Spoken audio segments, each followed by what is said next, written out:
This program features live coverage of an African safari and may include animal kills and carcasses. Viewer discretion is advised.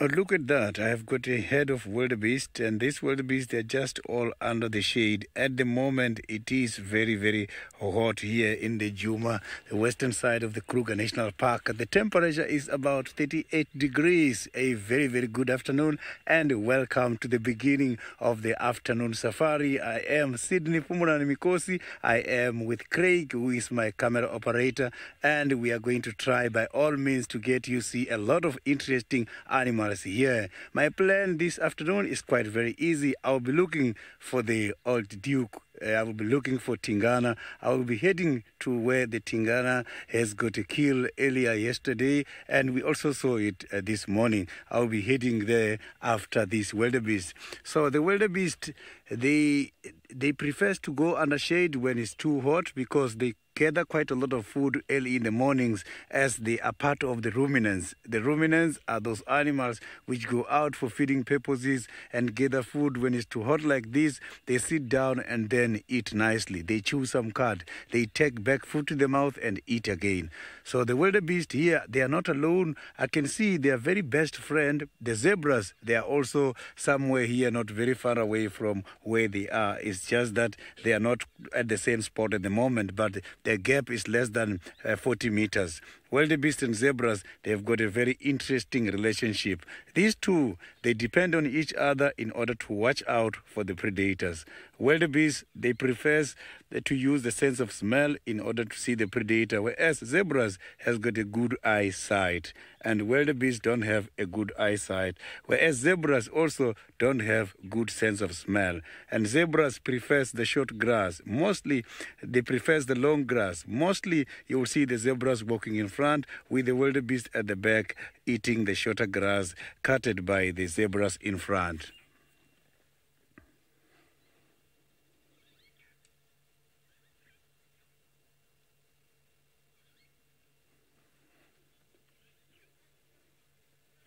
So zebras are not ruminants. Unfortunately, when zebras are hungry, they are hungry. You can see they've got those big stomachs and they are not chewing anything. You can see their mouths are closed, all of them. But if you look at the wildebeest, their mouth, they are chewing. So wildebeest, unfortunately, they are fortunate enough that they can take back what they have eaten. So now, let's go to the Masai Mara, where David is also having some zebras.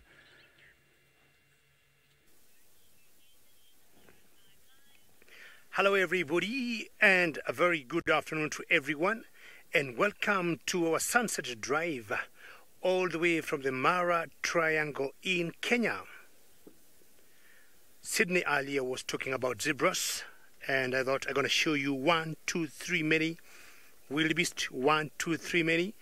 But before we deal with the fauna, I want us first today for once to deal with flora and show you one of the most solid trees in the Mara Triangle, and that is a fig tree. It's very popular with many animals. I'm talking about mammals. Elephants will come enjoy the shade. Cats will come lay down it. Birds will come eat the fig fruit. It's one tree that's very popular. The same zebras you see walking past it there will also come and enjoy the shade of the same tree. Same case to wildebeest, but at the moment there's nobody close to them because it has cooled off, not as warm, 15 degrees Celsius, 80 degrees Fahrenheit. So now all these mammals can afford to move around because it's not as warm. And to all of you is Jumbo from myself, and my name is always David, and with me today as usual Manu. Manu have stuck with me for the last couple of days, and I think we make a very good team. Manu, do you agree? Completely. Manu says completely.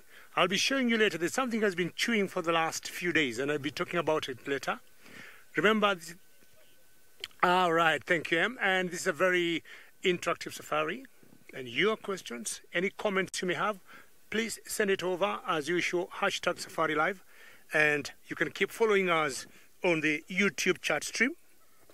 Your questions always keeps us on toes, That's a different tree there. That's called a magic guare tree, and that's not a fig tree.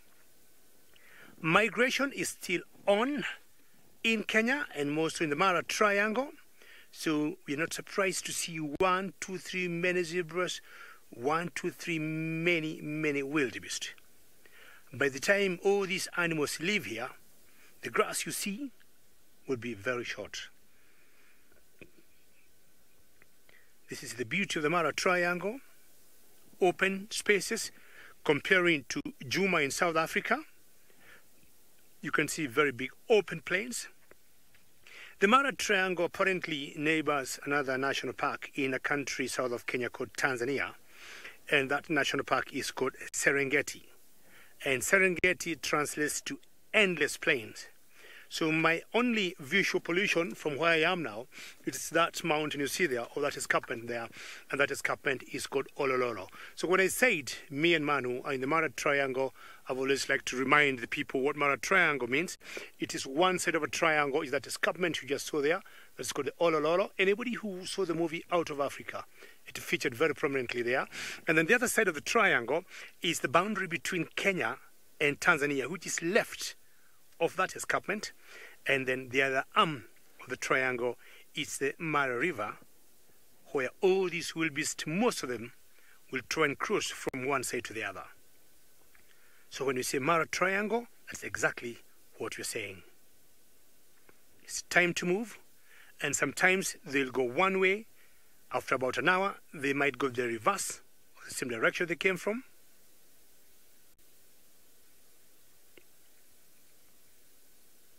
So migration mainly covers wildebeest and zebras.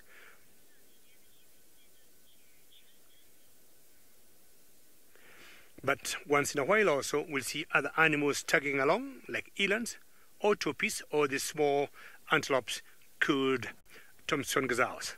Well, I'm not alone again. It was me as Cindy, but there's another gentleman who would like also to say hello to all of you, all the way in South Africa.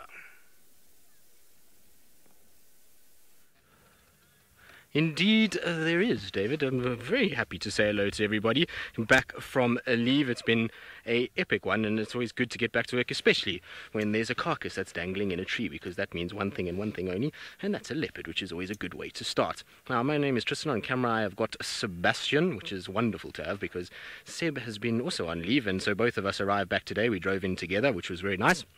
And we had a very welcome back, I suppose, didn't we, Seb? So we drove in, and Hosanna was actually lying right where we are now. Now, he isn't here at the moment, so we have this kind of carcass that's dangling in the tree, and you'll see there's quite a few stingless bees that are flying around our face, and I'm quite used to them, actually, because in the Congo they were everywhere. But the carcass is up in the tree. There's not that much left of it, and there's no sign of Hosanna at the moment. And I'm pretty sure the reason why there's no sign of him is because, one, is there's not that much shade around, unfortunately, and it is a swelteringly hot day. It's about 38 degrees Celsius or 100 Fahrenheit, so it is very warm in the sun, and that means that there's really not too much of place for him to be able to lie down and actually kind of relax. So I am pretty sure that he has moved off and has found himself a nice shady spot. Where that is, we'll have to kind of have a little look. But we can see that he's been lying all over the road during the course of the morning. So as the shade moved, so he moved as well. You can see that's where his body print is, where he was lying about and his paws were stretched out, and he kind of rolled around there and then got up and moved. And he's kind of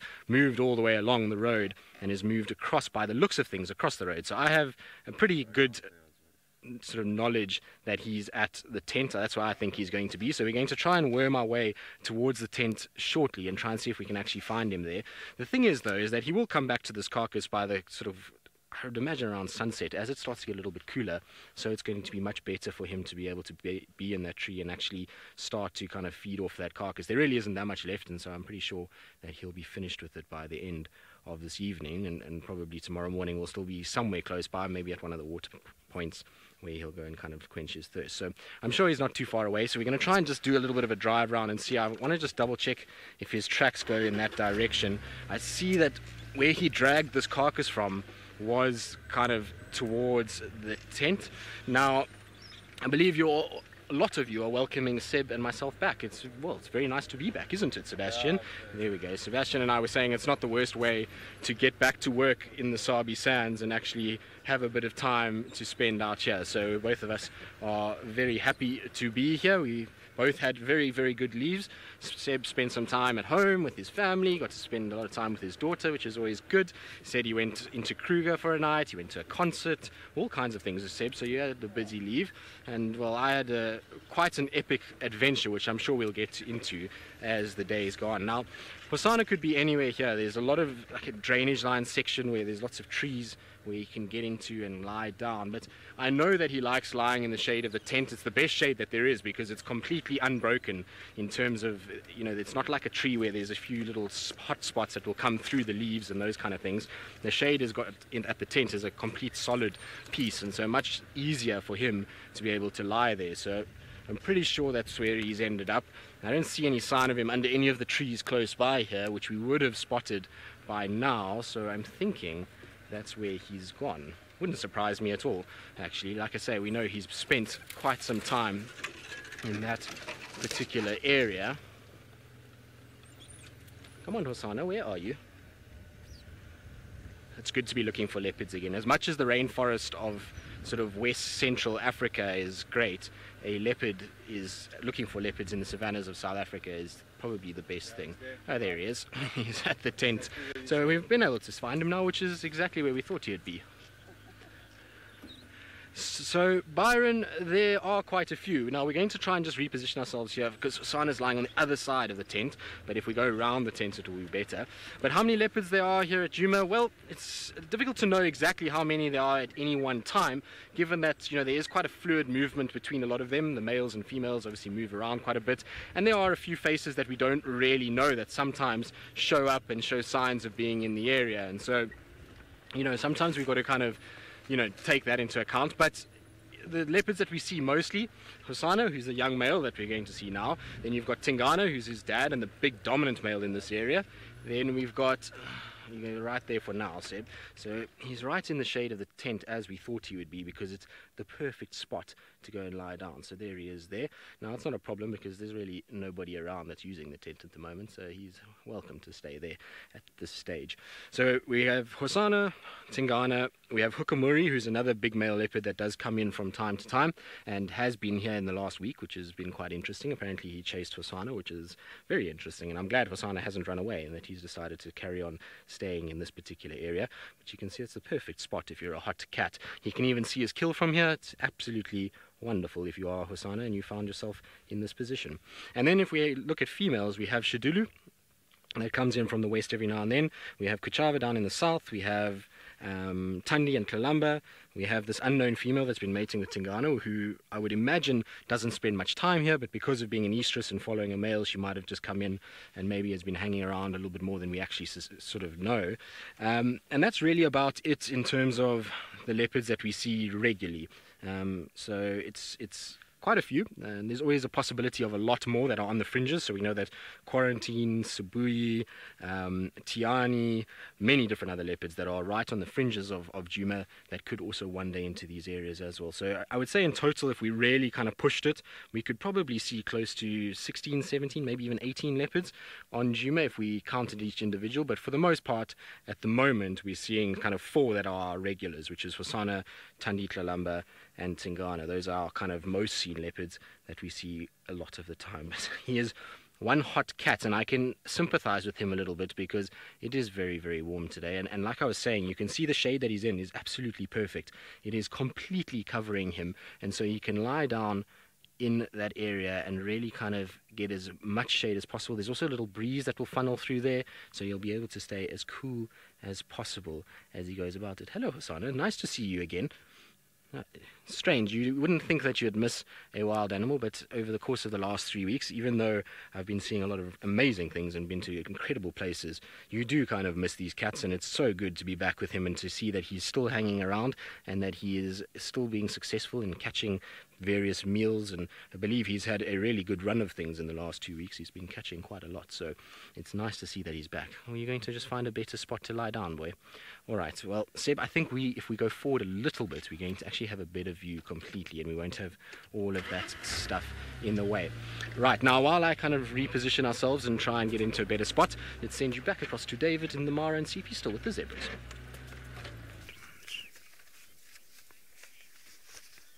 Well, good luck, boys, in South Africa. Hopefully you'll be able to find Tingana or maybe Hosanna today. We've got different antelopes here. I was talking earlier when we see the migration, which covers mainly wildebeest and zebras. Occasionally we'll see other antelopes following them, and I mentioned toppies. And luckily, or speak of the devil, we got toppies there, and they got 2 calves. 3. And to me, they all look like the same age, maybe 4. So we would say most of these toppies here are females with their young ones. Now, I want you to notice one important thing here. If you look at the calves or the babies of these toppies, they're very different in coloration, comparing them to their mothers. And this is the only time to nurse, time to suckle. You must be a hungry one. Definitely the other one doesn't belong to her. They'll always get one, in general, one calf at a time. Not sure I have seen or heard of a twin, but it's always one calf at a time. And you can see in the background the wildebeest I was talking about. So we'll see huge masses of wildebeest walking together with zebras, but then these toppies here will always sometimes tag along with them, and some other big antelopes called elands, and the small little guys called Thompson gazelle.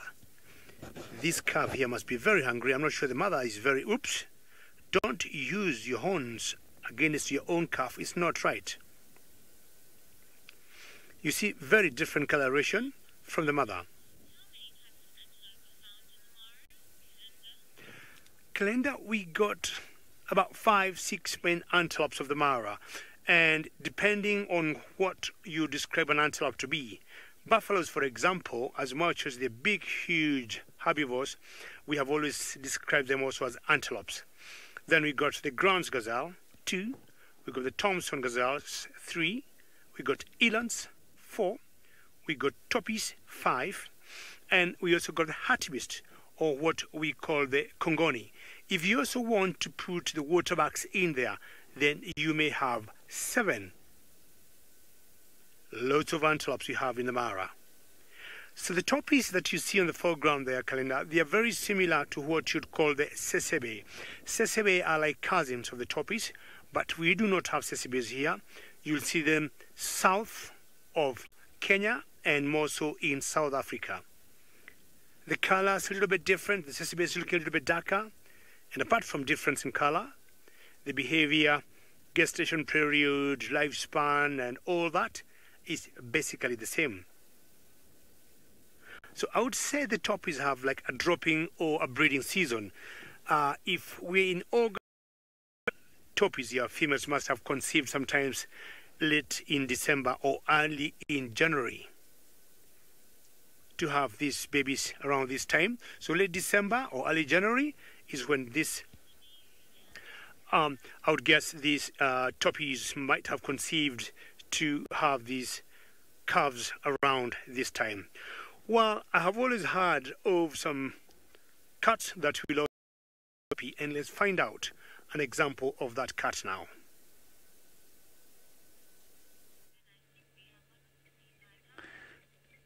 Look at that. This is a spectacular sighting. You can see I have got Tingana right in the middle of the old dry riverbed. So he's right at the bottom and he's not even lying down flat. You can see that he's very active. He's not very far away from his kill. Not eating, is relaxed, and I can see that he is now breathing very fast. Maybe he's thinking about to go there and have something to eat. So we are just going to wait here. You can see the stomach looks very big. So it means that warthog that he caught yesterday, he has got quite a lot of meat. Look at his nose. You can see that it's getting old. So this kind of cats, when they're getting old, 7 to 8 years, is when the tip of the nose is starting to get very dark, very dark. So you can see that there's a big difference between Hosana and Tingana's nose at the moment.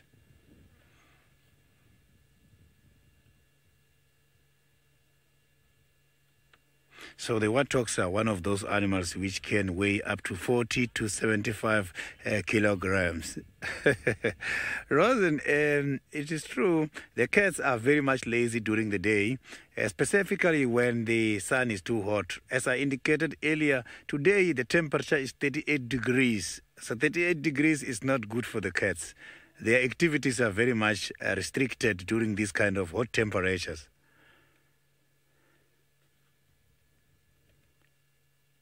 Look at that, he's even closing the eyes. You can see that he's very much tired. This might be due to quite a lot of weather. And then he's breathing with the mouth open. He's trying to get rid of all the heat.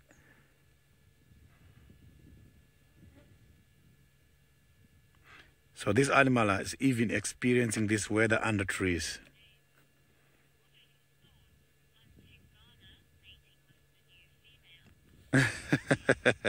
Say my name. Tingana introduced a new girlfriend last week, and I think now is done because mating amongst these big cats, it doesn't take much long. It takes just few consecutive days. So I think he's going to have some little ones coming. It's just that it's difficult to predict if the little ones are going to make it or not, because little ones, for the cats, they can be very much vulnerable.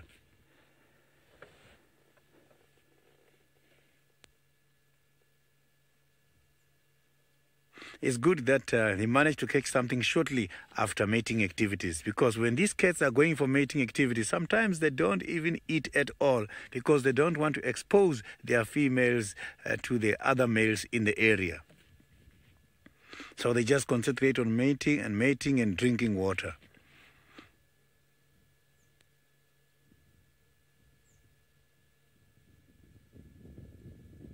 So you can see that Hosana is very beautiful and he is on a very healthy condition. This cat looks very good. He hasn't been sowing for quite a long.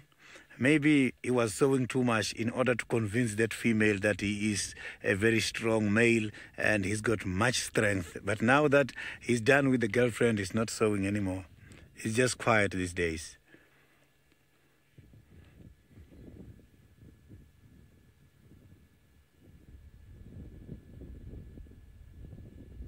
So I saw some fresh tracks of hyenas also coming to this area, but I'm not seeing them. And the hyenas, they might be also lying down somewhere here by this dry riverbed, as they don't mind waiting until they see if there is a chance or not for them to have something to eat. As these big cats, sometimes they mistakenly drop their kills.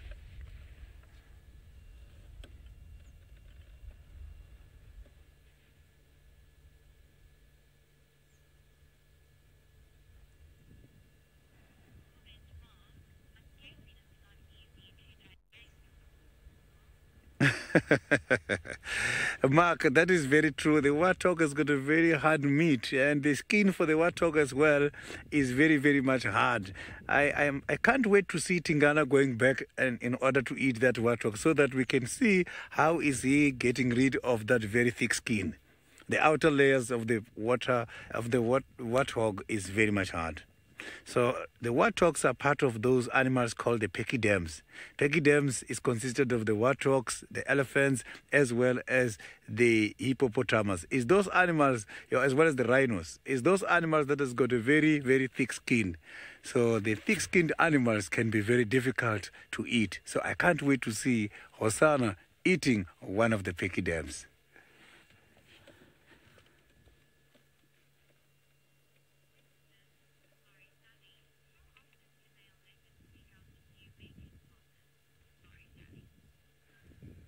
Safari Salim, I didn't get your question very well, but I heard you are asking how long the leopards are taking meat from somewhere.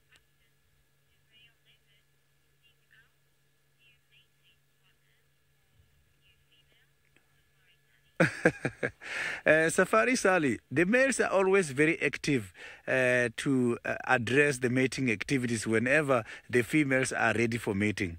So what determines mating activities is not the males, it's the status of the female. When the female is on heat, which is also called oestrus, they secrete some of the scent from their urine, whereby the males are going to come sniff it and determine if she is ready for mating. And that is what leads the male to the mating activities. If another female goes on heat now, Hosanna, after having strength from this warthog, he is going to defend that and he will take over and mate again. So, but sometimes the mating activities are determined by the status of the male. If Hosanna is not well and he is ill, obviously the other males such as Hukumuri, who can also be very aggressive, can be able to chase him out and take over the females.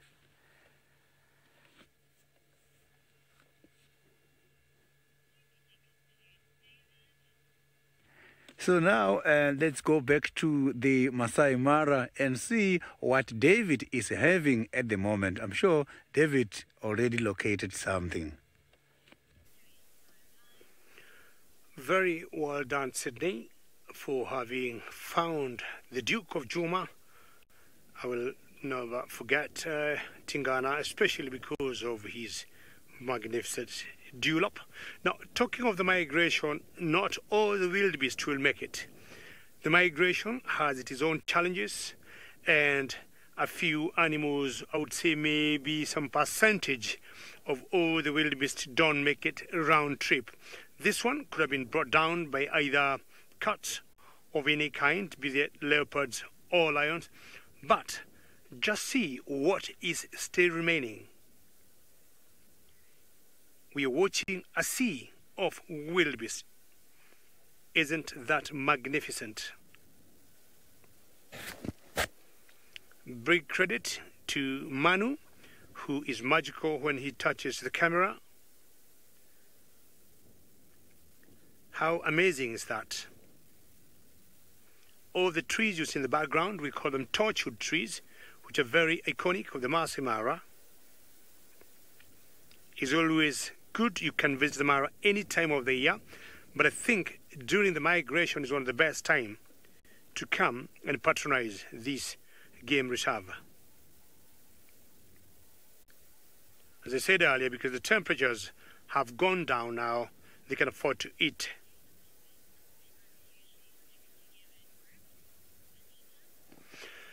Anita, we have found time immemorial, and for so many years, zebras and the wildebeest have always formed a very good gel.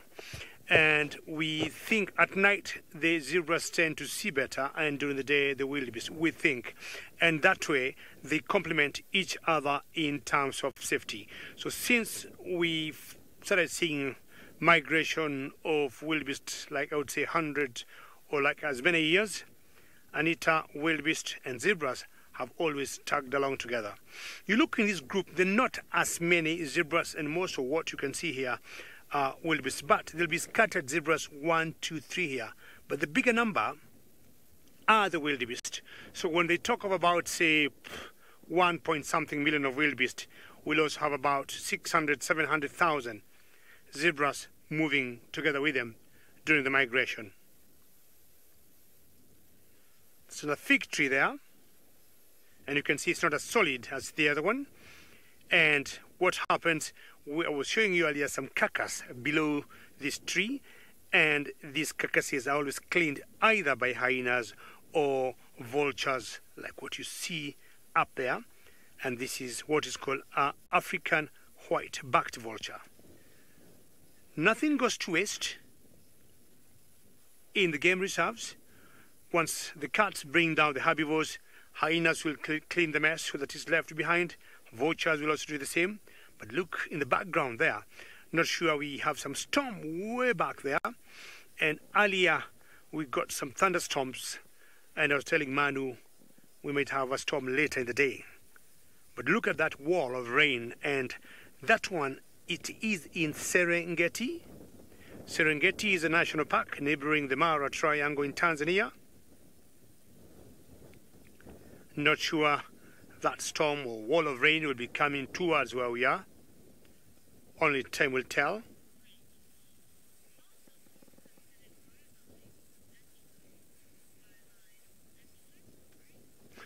Brett, I would say that's a good one. I would say they are more of antelopes than bovines. I would say wildebeests are more antelopes than bovines, and bovines will be looking at the bovini, and when you talk about the bovini, we'll be talking of buffaloes. So I would say they are more of antelopes than bovines, but that's a great question. When we look at bovines, of the animals like buffaloes in the family of bovini, they get certain infections like pneumonia, which I don't think I've had any wildebeest getting pneumonia or tuberculosis. So most of the animals that belong to the bovine family will get, say, pneumonia, and I would say the wildebeest are more of bovines than the bovini. Manu, do you think we can count how many, what bird is that one there? Is it a vulture flying there? Could be a vulture.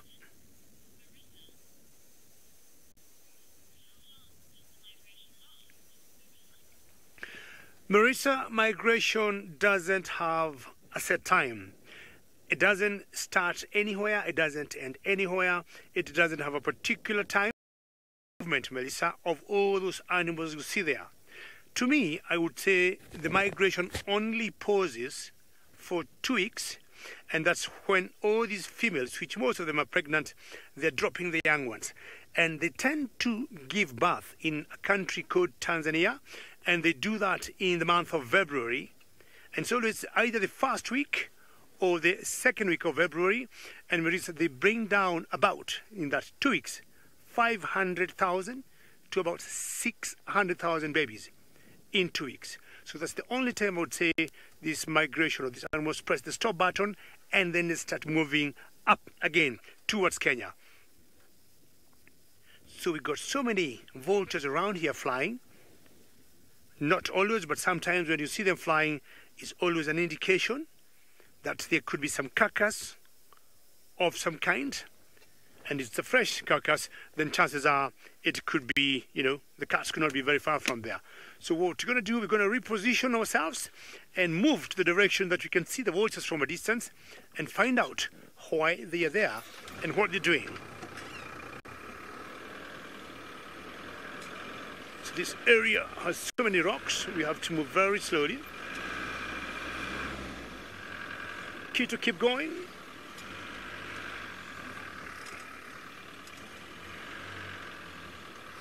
Get some nice breeze now, and that's the breeze personally I call the rain breeze.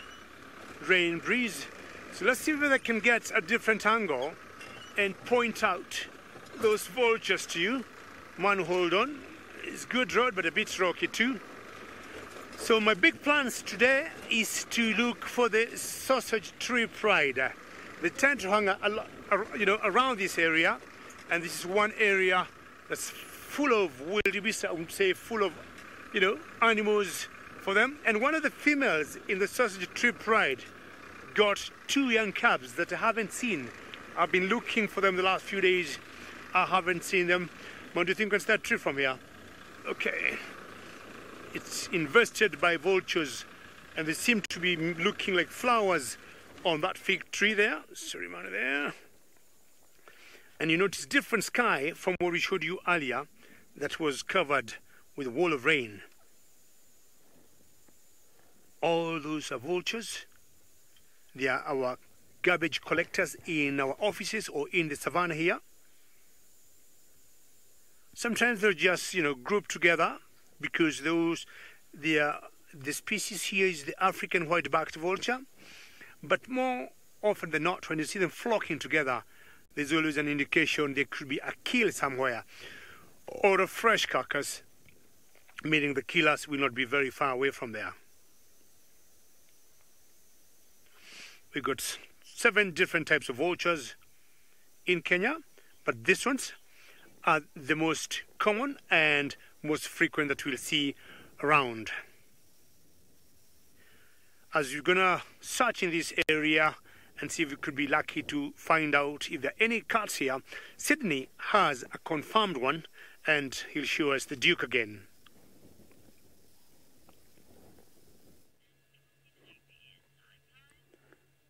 So you can see that now Tingana is enjoying his sleep for the afternoon, which is very normal for these cats. As I can tell you, these cats, after eating quite a lot of meat, they need quite a lot of space in order to facilitate their digestive system.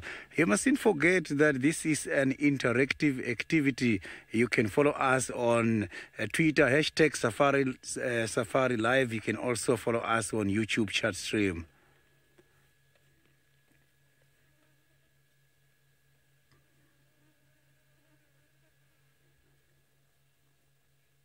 So you can see that Hosanna is feeling very much safe as how he's lying down there. He's lying down flat. He's in the middle of the drainage whereby he cannot even see other animals coming, such as the hyenas. But Tingana, I think, is much more different from Hosanna. He's not worried too much about. So you can see that these cats are at the bottom here by the stomach.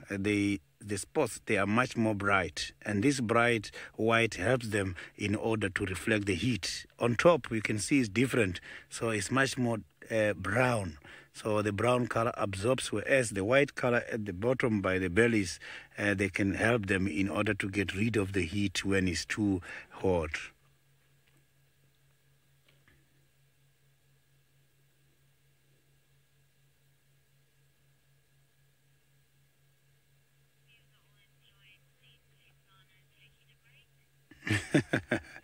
Yeah, it's always very much interesting. I'm very sure that it's not all about hunting and eating the warthog. He's also tired from the mating activities that he was facilitating with the new girlfriend. Because this mating, they need quite a lot of energy. So when they're mating, every time you'll hear them also growling. So there's quite a lot of strength, much strength needed.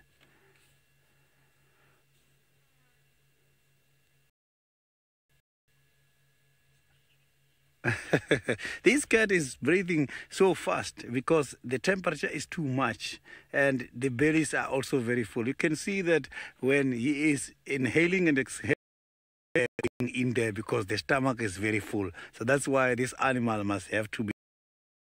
It's not having a lot in the stomach. The breathing rate, it becomes nice and low. But now he's trying very fast because the stomach is packed.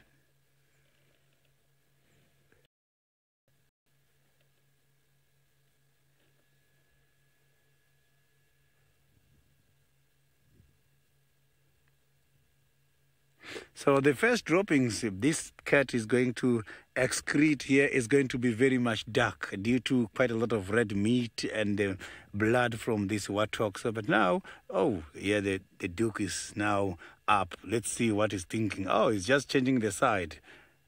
That was lovely. So now let's go to one of my colleagues who is also waiting to show you something very interesting at the moment.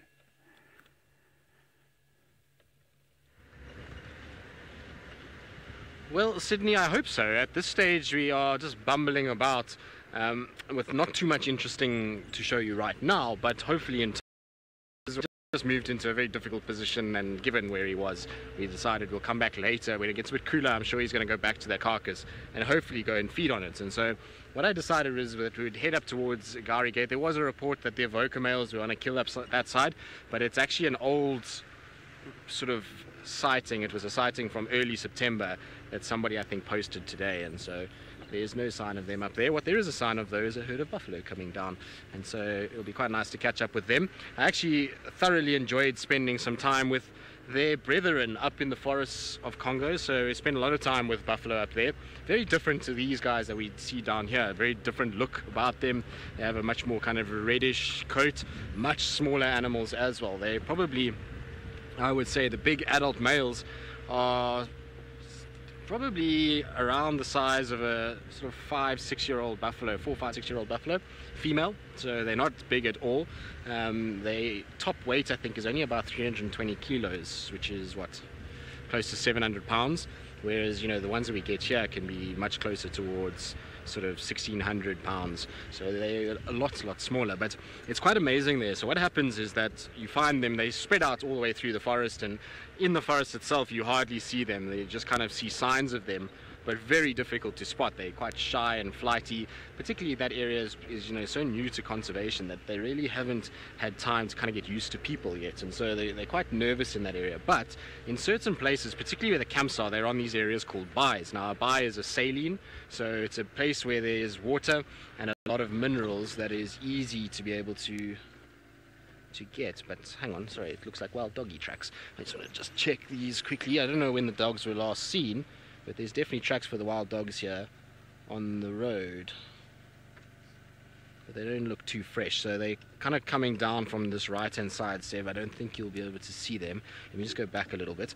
But these don't look as though they're from during the day today. They look a little bit older than that, but there you can see them just kind of cutting this little area there. There we go. So that's from the wild dogs that were around. Now I'm not sure, maybe Sydney will let me know, or Taylor, if she's in FC, can let me know when the last time the dogs were seen. But they seem to have been playing around here and moving about in this area. But they, like I say, don't look like the freshest of tracks. They look as though they're a couple of days old.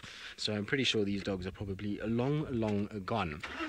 But getting back to the buffalo, so there's these kind of areas called, bays, and it's an amazing kind of thing because all these creatures of the forest, so things like the gorillas, chimps, elephants, buffalo, river hogs, sitatunga, western harness bushbuck, they all come out onto these saline areas, and they come and basically feed off the plants and then drink from these bays, and then they dig up the mud, which has got all this mineral content that they're basically feeding on, and drink the water, and it's pretty good and clear, and it's obviously quite tasty. And it's a beautiful big bay.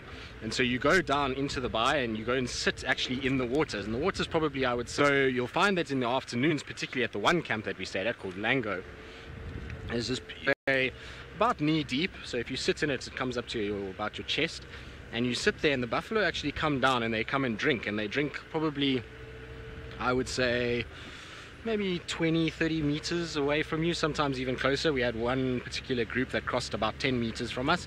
It's absolutely unbelievable to be sitting there and having these buffalo come past, and if you sit dead still and quiet, then they actually are quite relaxed. They don't worry about and stay there, it was really quite a phenomenal experience to be kind of in there. And it's completely against kind of what you would do with the buffalo that we see here. We know that the buffalo here are a lot more sort of aggressive, if you want to call it that, and far more temperamental than what these guys are.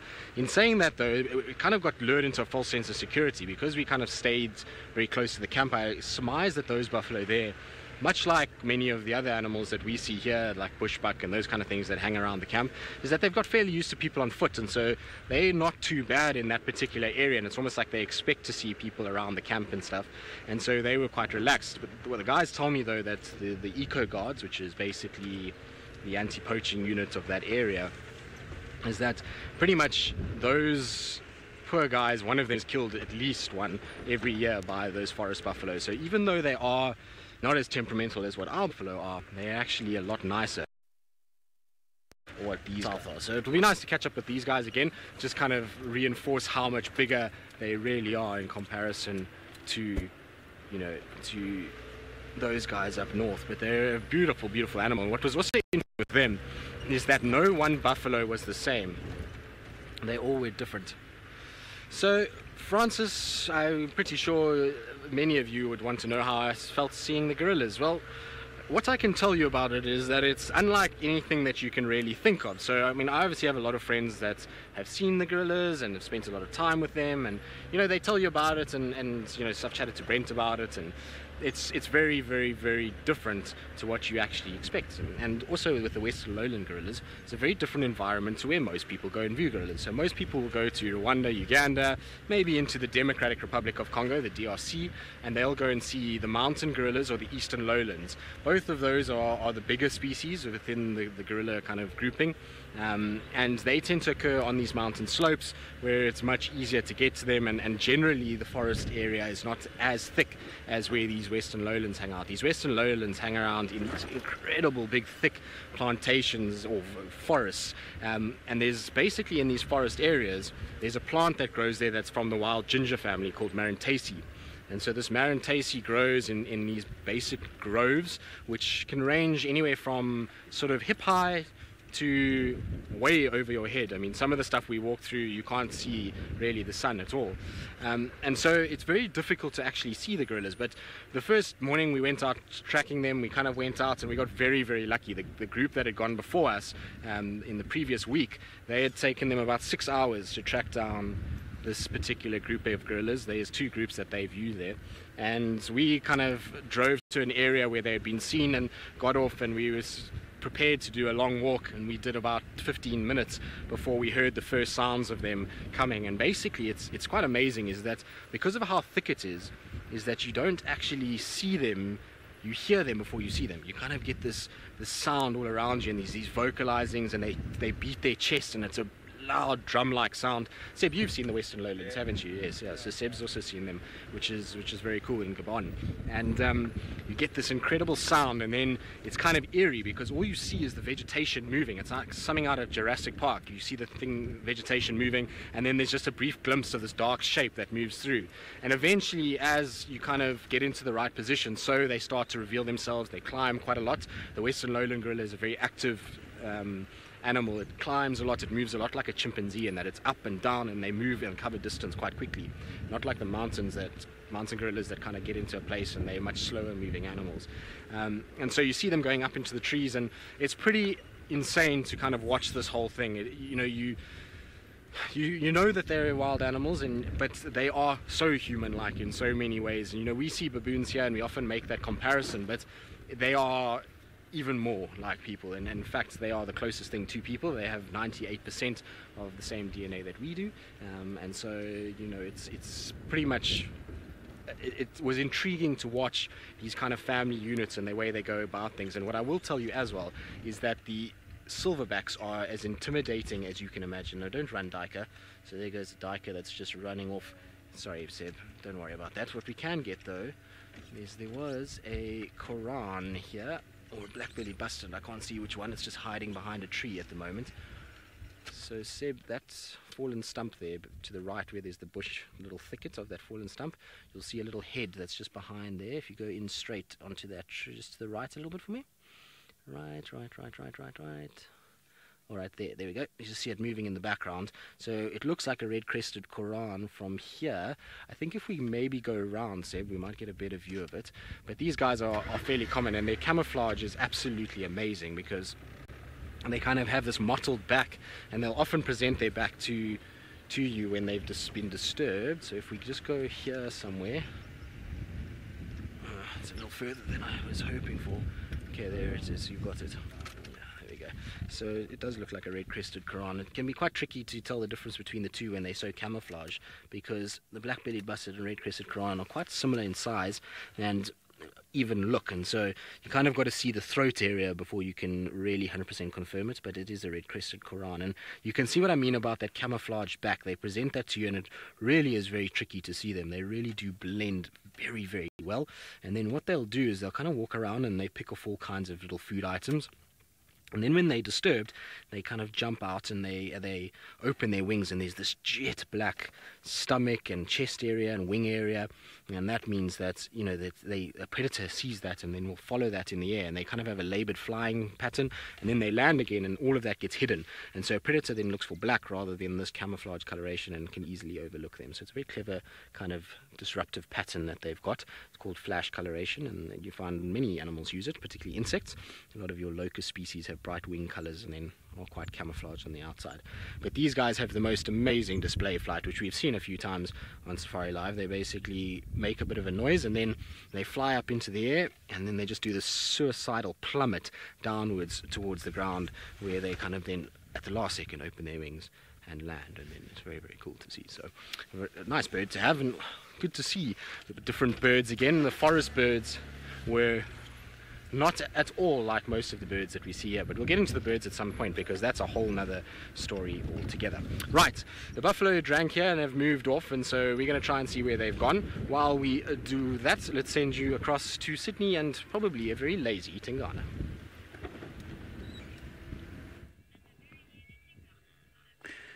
I am still here with the very lazy Tingana. You can see he's still lying down at the same position, but this is much better because he's lying down on the side, and the other side is changing the size too much. I think the warthog, the meat is too hard, and it's just packed in his stomach because it's not settled. It's changing positions all the time.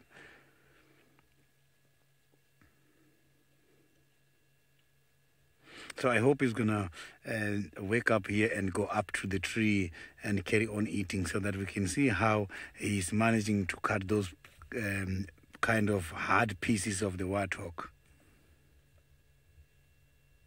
So when these cats are breathing fast like this, it also assists them in order to cool their brain temperature. Because when it's hot like this and when they are working too much, the brain gets overheating, and then they must have to do this in order to cool it. Or otherwise, they must have to yawn every time. When they are yawning is when they are cooling the brain temperature. Not only the leopards, including the lions as well.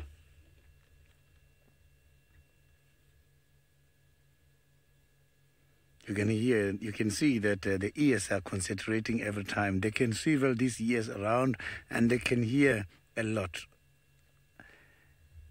So they can hear even more than 4 times more than how we can hear.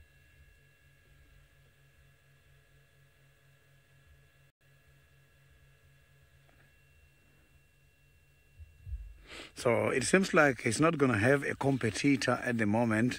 Yes, I saw the tracks for the hyenas, but he's just by himself here. So we're just going to wait and see what is going to happen, or else we will leave him and come back again later on and see if we can find you something interesting. So now we can go to the Masai Mara. David has got one of the most interesting, colorful birds. Nikasupu, eh? Well, stop, go back there, go back where you are. We just had a kingfisher right on that stalk there, and man is trying to find out where she has gone, and we had a malachite kingfisher. Chances are when they leave where they had perched before, that's where exactly she was on that stalk. She went down either looking for a fish at that pond of water. They'll be known to come back to where they had perched initially. We just want to find out if she'll come back there, but it was a malachite kingfisher, one of the kingfishers that is so beautiful to watch. They're very small in size. Let's see if she's gonna pop up. Manu is doing everything possible to see whether we are going to be able to locate her again. She just flew from where she was. Let's find out.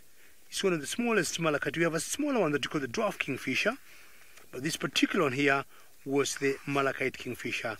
As Manu is trying to get it, I'll also try and go to my book, and of course, if physically she doesn't show up, we'll be able to see her in my book. It's one of my, I would say my favorite kingfisher. That's exactly where she was. That's where she has been fishing last 5 minutes. And she went on that white stalk of that sedge grass you see there. And as soon as we put on the frame, she decided to go away. I don't know where she went. Leah, I agree with you. Beautiful colors. Of all the kingfishers, the malachite and the dwarf kingfisher, I think those two in that family are the most beautiful ones. And as we wait to see if... Good. Anybody who saw it before it flew away, thank you so very much. And as we wait to see whether she'll come back, anybody who might have missed it, I'll request Manu just to come to my book. And we're going to see how a kingfisher looks like. Malachite kingfisher. And very good Manu. Oops, sorry. That's good Manu number 4 there.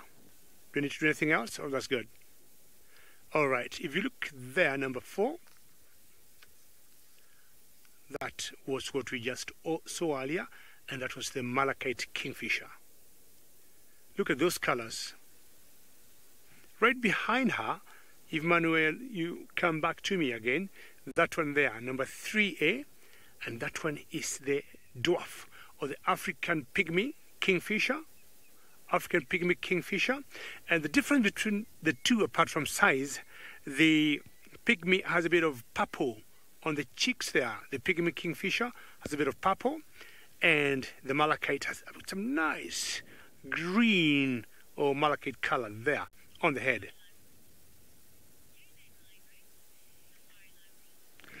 SafariLive rule, you're asking whether they do migrate. I would say kingfishers, not that I know of. I haven't even heard of any Eurasian kingfishers. So I would say kingfishers do not migrate. And so long as they're guaranteed there's water, do you think mammals come back? They tend to remain in the same area. So I would say kingfishers do not migrate. That was her home, and that's why she has been patching to look for fish below that pond. And I would have been very happy if we could have a view of her again. But then this is how things go out here in the wilderness. So yeah, kingfishers do not migrate. We got, of course, other birds that we know that migrate. We got bee-eaters, like the Eurasian bee-eaters that do migrate. We got rollers, like the European roller, that do migrate. But not that I can remember a kingfisher off my head now that do migrate. Where are you, Malachite kingfisher? Initially I thought it was the pygmy kingfisher, and I told man, why? We haven't seen one pygmy for a long time. And we just found out it was the malachite. She isn't very far from there, because I want to believe there's a lot of food or a lot of fish in that pond.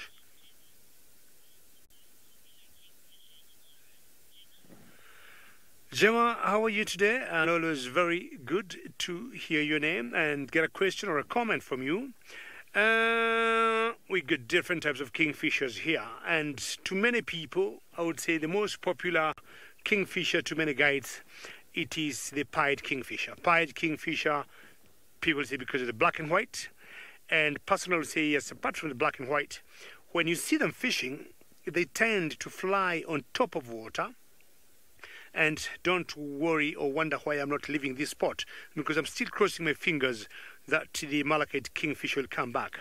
So the pied kingfisher tend to fly over water, and then they stay in one spot above the water, flap their wings, and the fish get mesmerized by a bird or whichever animal is just flapping its wing, and then they look up, and this pied kingfisher just do a swoop right in the water. Before the fish realizes that it is in trouble, the pied kingfisher cuts them up. So I'd say too many guides, including myself, I think the pied kingfisher happened to be popular.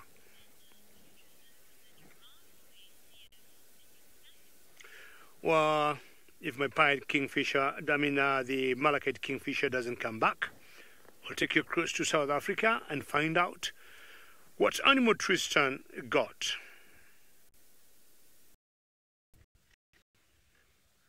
Well, we've got the tallest animal of them all, the giraffe, that is busy having a good little feed over there on some green shoots that are coming through.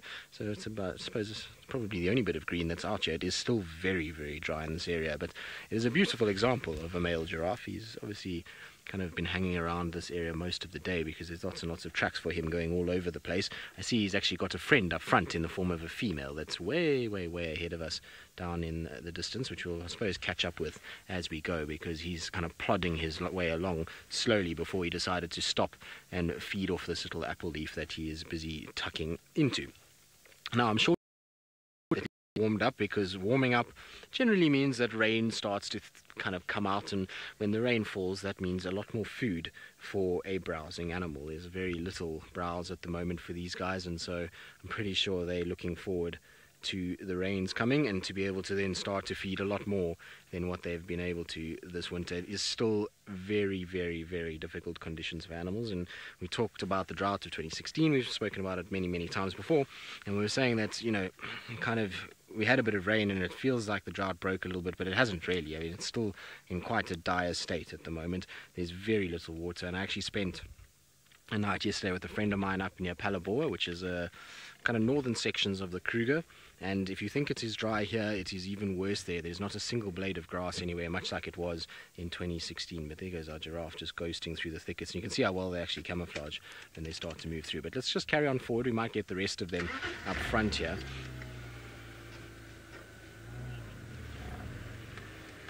Hello, Goquin. I reckon that he is 24 feet and 12 inches. Exactly. No more, no less. No, honestly don't know how tall he is exactly, but I would reckon he's probably, I mean, he's a fairly big boy. He's almost fully grown now. And so, you know, when they're fully grown, a male will reach about sort of 5.5 meters at fully grown, maybe sometimes as much as 6. So I suppose he could grow a little bit more still. He looks as though he hasn't really developed too many sort of knobbled bony deposits on his forehead, so maybe he'll get a little bit taller. But what do you reckon, Seb? 5.5 meters? What's that in feet? I don't even know what that is in feet. About 5.5. Yeah, so Seb says I'm spot on. There we go, Seb. It's not bad. We're not too rusty, are we? The two of us. Seb did a little fancy calculation and is behind me here. Well, how did you count that, Seb? So I thought if I stand next to it... If you stand next to it, how many of you would it be? Exactly, up to that it would be like pretty much like 2.5. 2.5 of you. Yeah. Okay, fair enough. I'm 1 meter 80. 1 meter 80 for Sebastian. So there we go. So that's how Seb has drawn that conclusion as to how tall this giraffe is. So we reckon around 5.5 meters, which, like I say, I'm not quite sure what that is in feet. 20 something, 24, 25 feet. Am I right? Somewhere around there? I think so. I might be wrong though. But our giraffe is slowly but surely disappearing through thicker vegetation and starting to go kind of into the block, so we're not going to really hassle it too much, because I've also spotted another animal that's coming down, or just has had a drink at the sort of pumped pan in front of Weatella camp. So I'm going to go and just kind of spend some time with them. Is an animal that you often associate with giraffe. In fact, many people do, and there's a band in South Africa that's named after both of these species. So there's a band that is called Zebra and Giraffe, and so the other animals is Zebra, which we're going to go and find now. Right, that giraffe is disappearing and wandering off away from us, so let's go and find the zebras. They're right in the bowl of the dam at the moment, so those of you that have been watching the dam cam probably can see them, and we'll go and have a little look at them. There they are. They're just kind of coasting through that thicket. So while we kind of watch them go about their business and see what they kind of get up to in the dusty bowl, let's send you across to Sydney, who's got something I think that might fly away.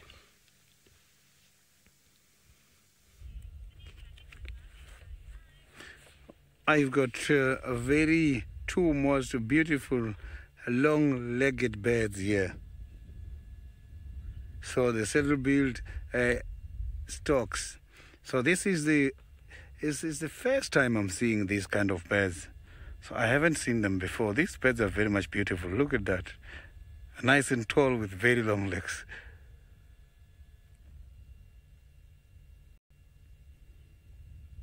So there's too much mud there, but because of these long legs, these birds can be able to walk right in there. Look at that. Because you can see now that the water is starting to get dry by, look at that, it's sinking down, but these legs are too long. So the dams are now starting to get dry, the perennial dams and non-perennial dams now, because of the sun and the rain which is not coming. So there's quite a lot of mud, so these birds are looking for something to eat there.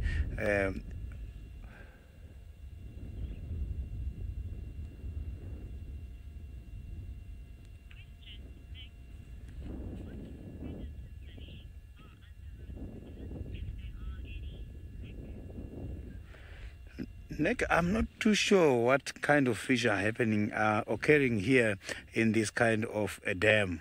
So it's very much difficult to tell the predator fish which are under these kind of waters. You can see that one spotted something and went very quickly, but lost it again.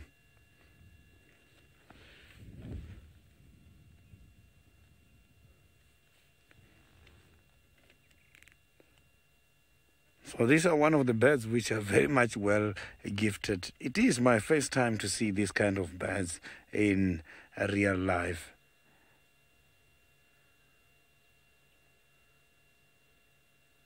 Look at that very long beak. A nice black and white colors, as if they are wearing a black suit with white shirt.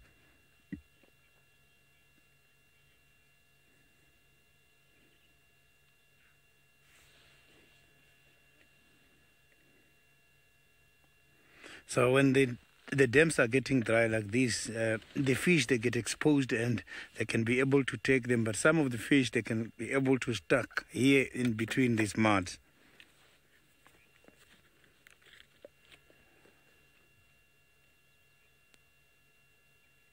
So you can see that this kind of a bird with long legs is like a 4x4. They cannot get stuck.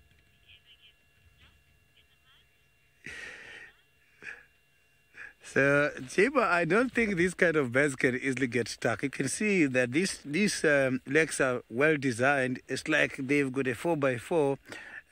You can see locking system. You can see that now he's demonstrating to us that he will never get stuck.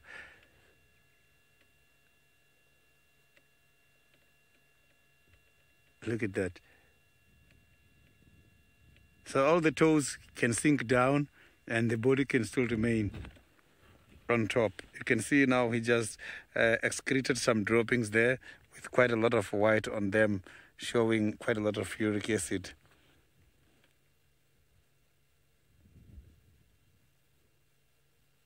So it's my first time to see the bird with such very long legs, apart from the ostrich.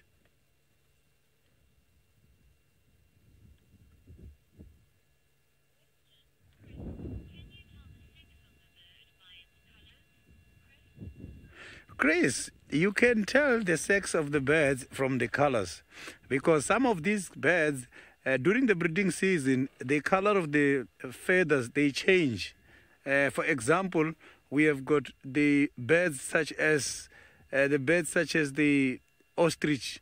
During their breeding season, you will see they dominate some pink stripes on their legs and the beak changes to pink. And that tells you now is the breeding season. The francolins, like the crested francolins, the males, you will see them developing quite a lot of crest here on the side of the head. And the yellow rambling widows as well, when the breeding season comes, they change to black and yellow. After breeding season, they go back to normal. You will see them brown.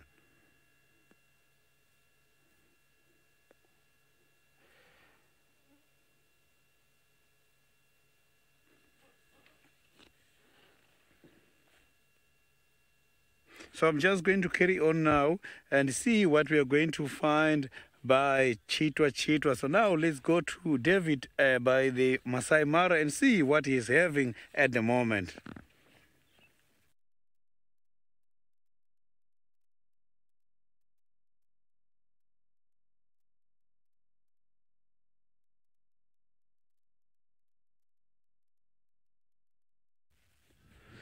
So you can see that these birds, they are pretty much relaxed. Now I'll be heading to the Chitwa and see what we are going to find there. I'm hoping to find some other animals bathing as the sun is very, very hot. Maybe big animals such as the elephants. We might find them there doing some swimming activities.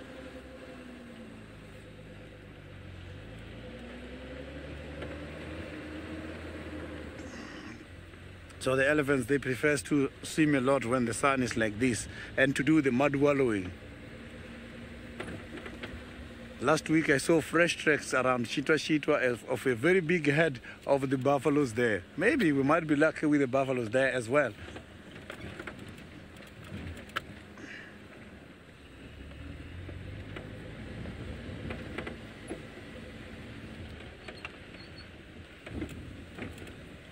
The sun is cooling down here in this area where I am at the moment. It's not like when we started. When we started, it was very, very hot, but now it's getting better. The wind is blowing.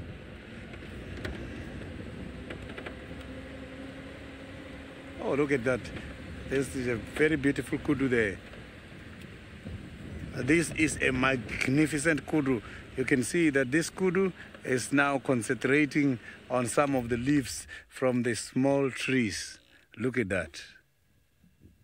Look at those horns. You can see that they are very wide and very long. So these horns can grow up to 75 inches, which is very, very, very big. Look at that. So you can be able to easily judge the age of these animals just from the horns.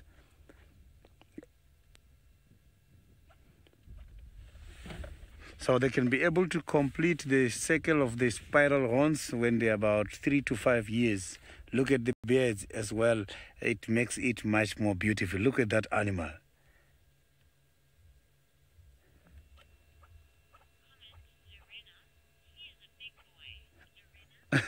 Lorena, that is true. This is a very big one. Look at the ears. He's trying to listen to what I am doing at the moment. And there's even a bird which is giving kind of a call. I'm sure this bird here next to me, which is giving kind of a call, is confusing the kudu. So there is a hornbill there now. So this hornbill is just busy cleaning himself, and he's cleaning while he's vocalizing. So that is what is confusing that kudu there. Because these birds, they help these animals to warn them about the presence of the predators. It's very rare to see the kudus alone. Maybe there is more other kudus deep in the thick bushes already. So kudus are browsers, so they feed only on these leaves. But now I can see they are targeting all the evergreen trees.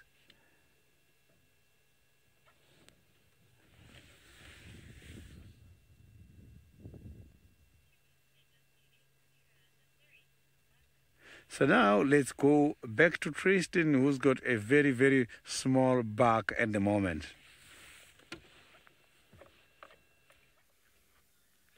Well, I do have a small antelope. I've got a very accommodating little duiker, which is always nice to see these guys, and particularly when you're kind of at a low angle like this, where you kind of can be at the same sort of eye level as what they are. And you can see it's kind of a little bit twitchy, watching us as it goes along. It's feeding at the base of this tree, and I can't help but think maybe that there's a few little fruits that have maybe fallen that it's busy feeding off. It did have a partner with it, but unfortunately the partner ran away very quickly, and so has left this one to deal with us on its own. I can't see if it's the male or the female. Is there little horns there, Seb? It doesn't look like it, doesn't. So the male has left his lady. That's not very chivalrous at all, is it? No. I think if we did that, Seb, we'd be in a lot of trouble, wouldn't we? If we just left them to face the danger. But female doesn't seem to be too perturbed by us at all. She's kind of going away at the ground looking for all kinds of food. But always nice to see these guys. You can actually see the little crest that they get. So you'll find that there it is. It's a very, very cool shot, actually. Well done, Sebastian. It's very difficult to get shots like this of duikers often, especially in an open environment like this. They typically tend to kind of dart into thickets, and it's normally because you're kind of looking down at them that you don't really get an impression for a lot of little sort of attributes of them. That crest gets quite lost when they're down, but this is a very cool angle where you can actually see everything on them. You can also see that their sort of back legs are a little bit longer than their front legs. It's an interesting kind of thing about a duiker is that they do. There's a little hornbill too that's joined the fray. Everybody's having fun there. So the hornbill's pecking around for termites. I would imagine the poor termites are also waiting for a bit of rain so that they can actively start building properly again, because while it's nice and warm and they'll be doing a lot of maintenance to their mounds to be able to control temperature, it's quite difficult work at the moment because they don't have soft soil to be able to dig up and move around. They've got to actually work a little harder. When it rains, it's much easier for these guys to actually build, and so you'll find when we do get a bit of moisture, the termites should build quite quickly. Hello, little one. Don't you love the way that antelope chew, especially these kind of shyer ones? They always chew so quickly. It always makes me laugh. And that's a very, very cool shot of a duiker, that's for sure. Yeah, not every day that you get it like that. Well done, Sebastian. Very, very cool. So, Joe, yes, it's a unicorn. Exactly. They've got this little tuft that does often make them look like that.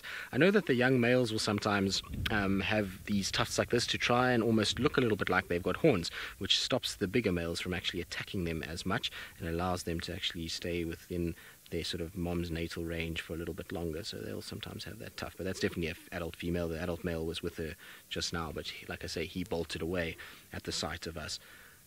Now you need to be very careful. We're not far from where Hosanna was earlier, and so it's going to be a tough night if you go running around to the north of where you are now, Little Diker, so don't go that way. Stay where you are now. You'll be absolutely fine if it spends its time there.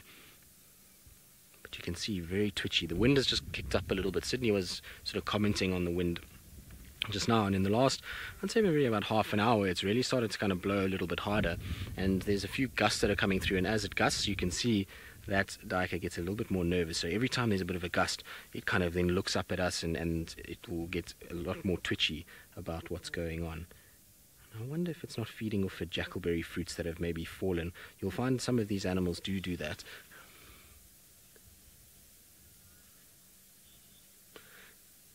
Now, sorry, Emma, if you can just repeat the name for me.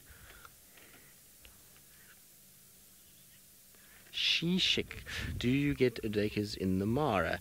Well, not these common duikers that you see here. I certainly didn't see any while I was there. Lots and lots of steenbok that are there, and a little thing called a dikdik, but not these common duikers that we get like this. So these are a good special in South Africa. We see a lot of them here, but not up that side. So the small antelopes that you get there are the little dikdik and the steenbok, like I say, and obviously the Thompson's gazelle is probably a little bit bigger than they are. Not too much, actually. It's not too much bigger than a duiker. They look a lot bigger than they really are, little Tommy's gazelle. But they're actually quite small animals. They're almost kind of between this and a goat size. That's what I would probably say in terms of the size of them. But unfortunately, none of these common duikers up in the Mara. You probably do get blue duiker or red duikers in the forested areas on the escarpment there. I'm not actually sure. I must try and... I can't remember now. There might be. The reason why I'm a bit confused about it, and I'll tell you, is because in the Congo they have, I don't even know how many different species of duiker there. They've got amazing ones, including one that's called a yellow-backed duiker. Now that yellow-backed duiker is massive. It's almost the size of, I would say, a Thompson's gazelle. So it's much bigger, in fact maybe even bigger than a Tommy's gazelle. They're a beautiful, beautiful animal. So there's all kinds of different duiker species up there. I think they have in total 14, if I'm not mistaken, or something like that. I'll try and remember it. I'll try to get the figure, but there's lots. There's Peters, there's yellow-backed, there's red, there's blue. There's all kinds of different duikers there, and crazy-looking ones as well. So it's a very, very cool thing to find them out there. The forest is an amazing place, I must be honest. It's so far removed from what we have here. It would be really nice to one day hopefully go there with all of you on board, and maybe go and see all of these things with all of you watching as well. Now we're going to just go back to where Hosanna's kill is, see if maybe our cat has arrived back. I saw a battalier fly overhead. Yes, there he is. He's at his tree. So that's perfect timing. I saw a battalier fly when we were down at the dam from here. And so the battaliers will sit in the tree, and if Hosanna comes back towards the kill, then they fly away very quickly. And so that's why I thought he might be back at the tree, and it's why we've come here. So he's just sitting right at the base of this tree over there. Hello, boy. Now, I'm going to position ourselves slightly better so that we're a little bit downhill of him, so we can get a nice low angle like we had with that little duiker. Is that all right, Sebastian? Hold on. Let's just try and get through here. Now, this should be a nice little angle that we should get here. Just careful there, Seb. You all right? So Seb is good. I'm just going to straighten Seb out. Hello, Seb.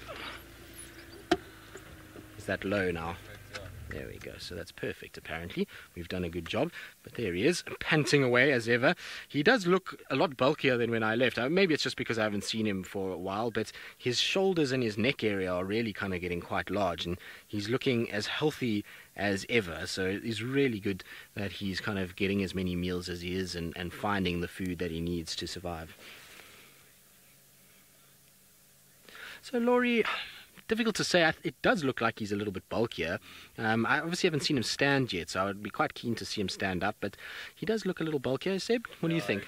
Seb also agrees that he does look a bit thicker set around the shoulders particularly. Looks like his neck has grown a bit, and maybe a little bit more of a hang in his neck as that dewlap begins to form. But, 3 weeks is not that long, I suppose, and so difficult to say. I mean, it's always, you kind of think about something and its size 3 weeks ago.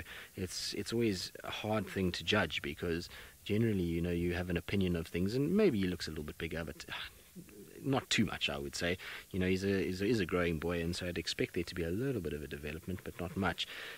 And he really does look fantastic. He also looks as though he is suffering heavily in this heat.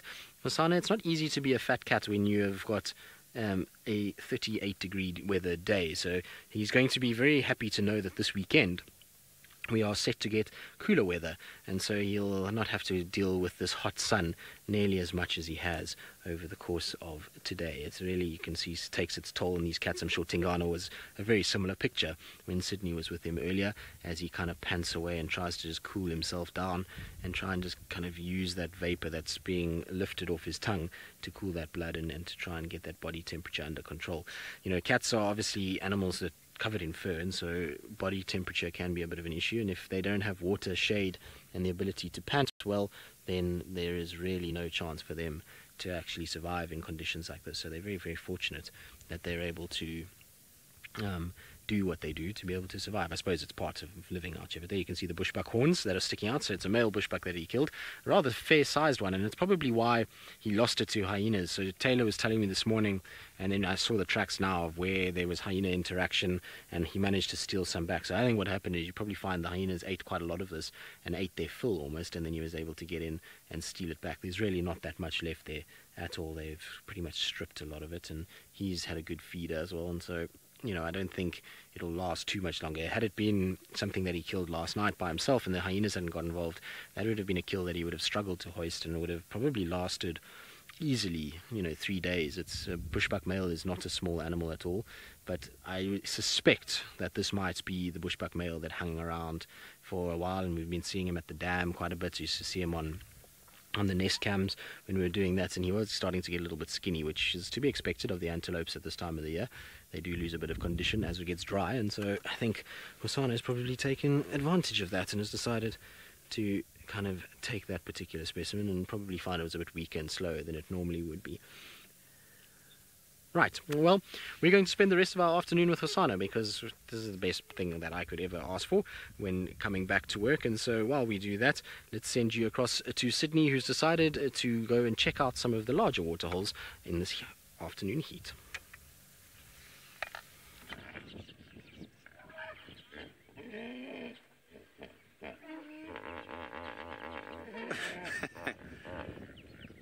Listen to that.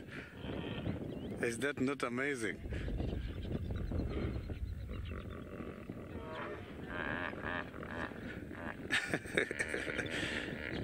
I like the hippopotamus when they're doing it like this. Is very much interesting. I can feel that I am by the Chitwa Dam at the moment. You can see there's quite a lot of hippos there. This is a school of the hippopotamus. They are all right underwater. The sun is too strong. None of them is outside this waterhole today. So that is telling us the sun indeed is very, very hot today.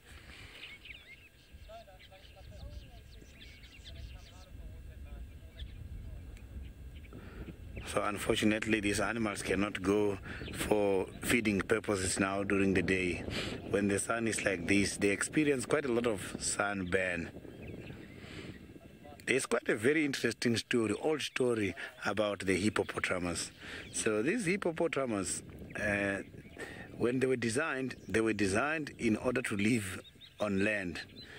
And then when he was living outside, he was experiencing quite a lot of sunburn. And then he went to the Father of Creation and asked if he can be allowed to stay by the dams. But because of the design of the two structure and the big mouth, he was told that going back to the waterhole, you are going to destroy my fish and you're going to destroy my crocodiles.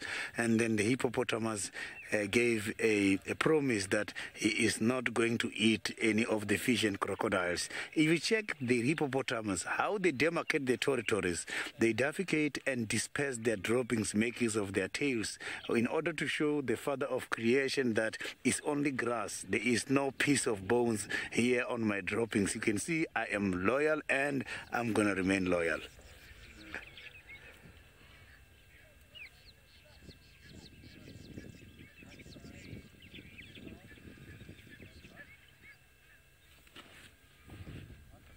So these animals can go out here and travel very, very long distances.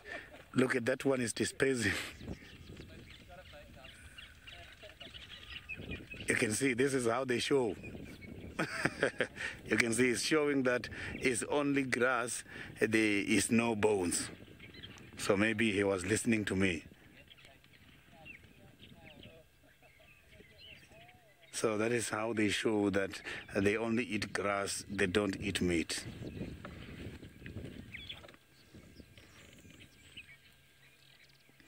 So it's amazing today seeing that these hippopotamus don't even have the... That is quite a lovely comment. So I can see that here the hippopotamus today, look at that. They don't even have oxpeckers. So the oxpeckers, they are not here today. Maybe they are out there with the buffaloes.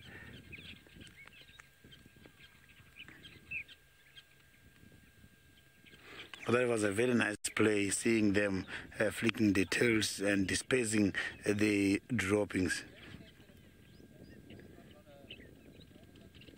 So these animals are very much big. When they're in there, they look very small. But I can promise you, it's quite a very big animal which can weigh 800 to 900 kilograms. That is very big.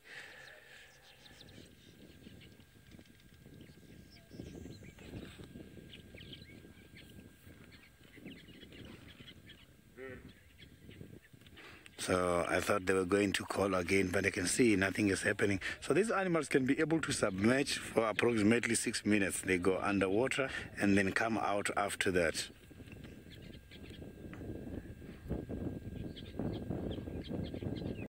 So they've got those kind of island there, and this island helps them because they can be able to climb there just for basking the sun when they need be.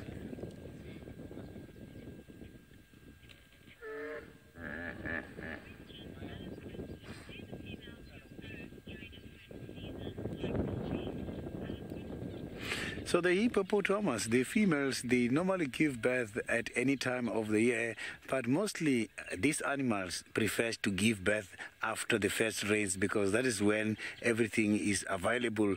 Nutritious grass is there, not only nutritious grass for the little ones to have, but the nutritious grass for the females themselves to feed on so that they can perform a very good milking period.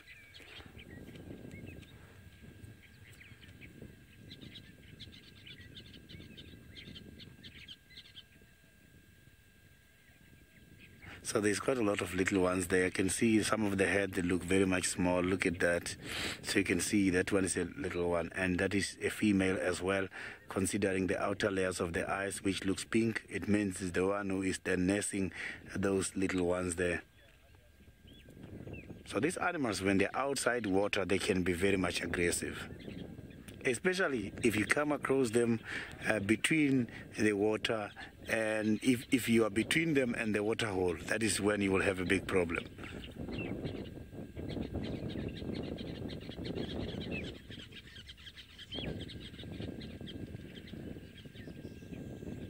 So their tortoises can also be very big because they can travel for about 30 kilometers.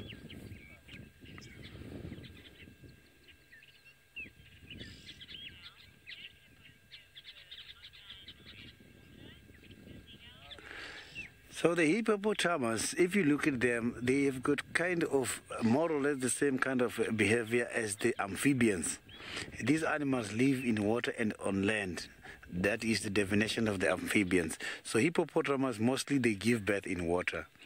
They rarely give birth outside. They give birth in water, and the little ones can be able to also suckle milk underwater shortly after birth.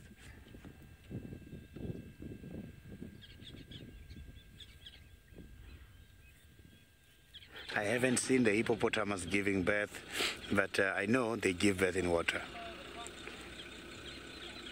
So I'm not alone here at this sighting. You can hear there's some other vehicles pulling out, in and out.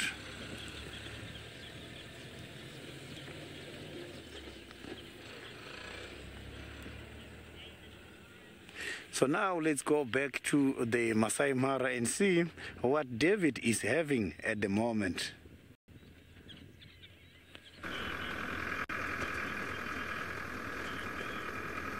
Well, my apologies because you lost me earlier for some technical reasons. Happens once in a while. And I was talking about the sausage tree pride of lions and why they were called the sausage tree pride of lions or the sausage tree, because they normally tend to hang around very solid trees, and they have always chosen the sausage tree The huge trees remain green. They've got very big branches. They make very good shade.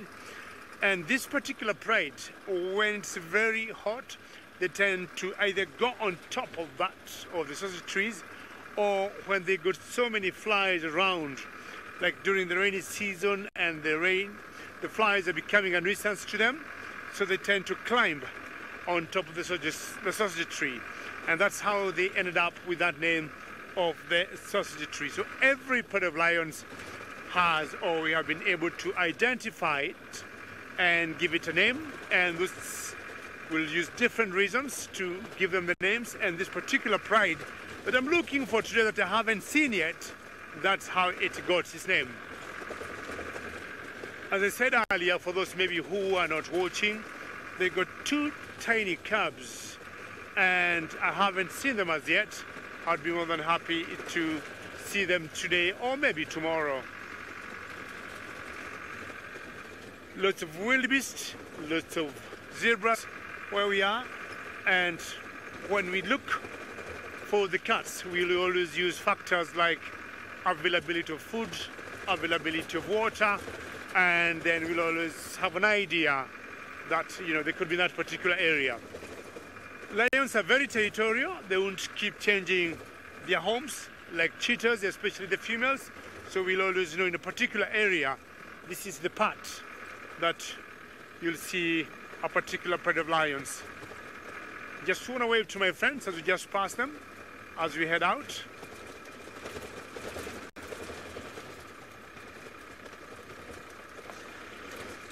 So friends of ours, enjoying the beauty of the Mara Triangle. And the direction we are heading to, we are seeing another wall of rain. I don't know whether Manu, you are able to get that too far. The other part that was seeing rain before was the Tanzania side, or the direction we're heading towards the camp. We can see another huge wall of rain that's picking up. And if anything now, we'll be talking of the short trains. Remember, as again I said earlier, and my friends Sydney and Tristan have said, our drive is very interactive. Your questions are always very healthy, or any comments you may have, keep sending them through. Tweet on #SafariLive. The zebras are making their way, walking in a different direction, away from the rain. But me and Manu are driving towards the rain. Beautiful light. Interesting one part, we have some nice sunlight, and in the background some heavy rain. But that's Africa for you. Sometimes you get to see 2-3 different weather patterns in a radius of say 20-30 kilometers. So the sun is shining in that particular area, then you get shaded areas covered because of the cloud, and you'll see some rains. You can hear some thunderstorms from a distance. And hopefully we don't have as heavy rains as we had a couple of months ago. So the zebra is just walking through the savannah. And the direction they're going, there's a little area with a little swamp, and they could be going for a drink. And always walking in a single file. I've always thought they think that stay together, walk in a line. If you get lions, make sure there's someone in front of you and someone behind you. And Sinak hyenas also tend to bring down the wildebeest and the zebras during this time around, during the migration. And what we'll do, Sinak, at one point today, if time allows, we'll swing by the hyena den of the Wafus of the North Clan. And always very good to hear your name, Sinak, and happy that you keep watching these exciting sightings we bring to you from the wilderness of Kenya and South Africa. Time to cross the road. And wondering why do zebras, or why do they cross the road? The food or the grass on either side of the road to me looks fine. But further left to the direction they're going, yeah, there's a little swamp area, and maybe they could be going for a drink before they choose where they'll spend the night. You cross. Everybody else is crossing. Why did you stop there? Looks a little young. And when you see small herds of zebras, you'll either see a stallion, one male, with 3-4 females, 3-4 mares with him, and a few youngsters. But then sometimes you get, during migration, all these small herds forming big groups and coming together. And they move. And migration mainly is caused, or they move because of one thing, food. And when it comes to food, they need to keep the numbers together.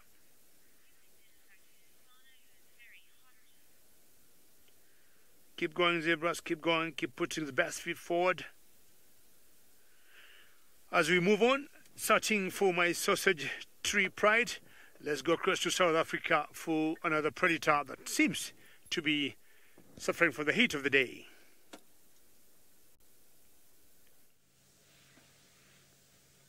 Indeed, David, he is, I'm sure, wishing that there was some rain coming his way to cool him down. At the moment, he's looking about as though he's starting to get a bit twitchy, and I'm hoping that he's going to head up into the tree itself. Now, the reason why he's been a bit twitchy is there was a hyena that walked past way in the distance. Oh, there's a good yawn.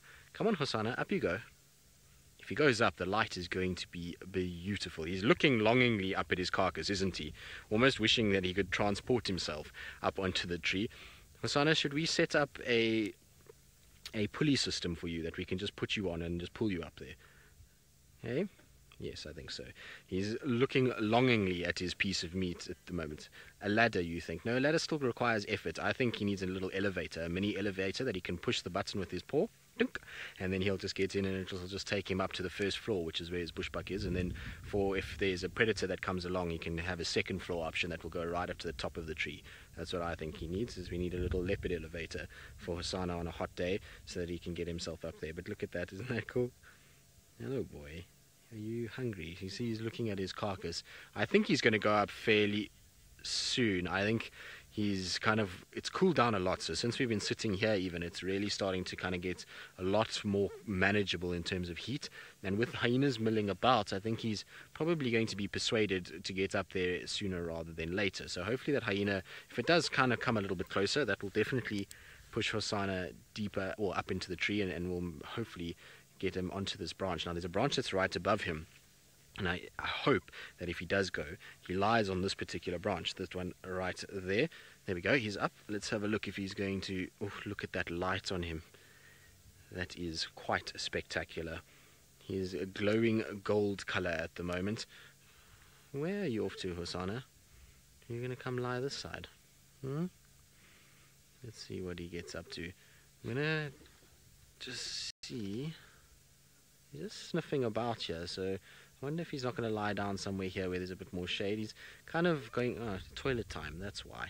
And he's exactly what he's done. He's been a gentleman and has moved away from his carcass to have a bit of toilet time. Not far, mind you, but a little bit away. And then he's going to probably, I think, go up into the tree. And I'm hoping that he climbs from where we are now, because it will be absolutely beautiful if he does. Look at that, though. Isn't that cool? It's very cool. I know that he's busy doing his thing and going to the toilet, so he's looking good doing it at least, which is... So Denise, difficult to say. I mean, he already has interest in females, but not from a mating point of view. I mean, he just follows them around in case there might be food or... Oh, look at that. A little glint in the eye as well. So he's interested already, but I would say probably within the next year, he'll start to show interest and start to think about it. If he can get himself some sort of dominance, so if he can get himself into this area and Tingana doesn't chase him and he can start to scent mark a little bit, then I would imagine that we'll start to see him definitely kind of showing interest in females within the next, I would say probably 6 months to a year. There's a male leopard that's down in the south called the white dam male, and he's mating already, and he's only 3.5, so that would be about 6 months from where Hosanna is now. No, a year from now, basically, for Hosanna. So, you know, it will be interesting. Maybe he'll get lucky and he will be able to do that, and he'll be able to mate. There have been reported cases of males mating with a female while another male is there, and so I wonder if Tingana would be that relaxed with Hosanna to allow that to take place. I'm just going to quickly reposition us slightly, just because the angle that we're at is not quite right. So Seb, just hold on 2 seconds. Just give me 2 seconds. So I'm going to get us into a really nice spot shortly. That's going to be quite low down, and it'll be pretty much face on to Hosana. Hold on, Seb. How's that, Seb? That should be very nice now. We should have a nice kind of flat sort of feel to the picture, much like we had with our Diker. So if we get a little bit lower like this, then you can get that kind of feel to it. But he's decided that that's where he's going to lie, and it's quite a welcome if you were a guest that was coming to Djuma today, because this is the main road that you come in from when you access this particular area, and so you would have driven right past that as you come along. So that's the main road there, and then it goes down onto Quarantine. But look at that. Hello, boy. He's looking so spectacular.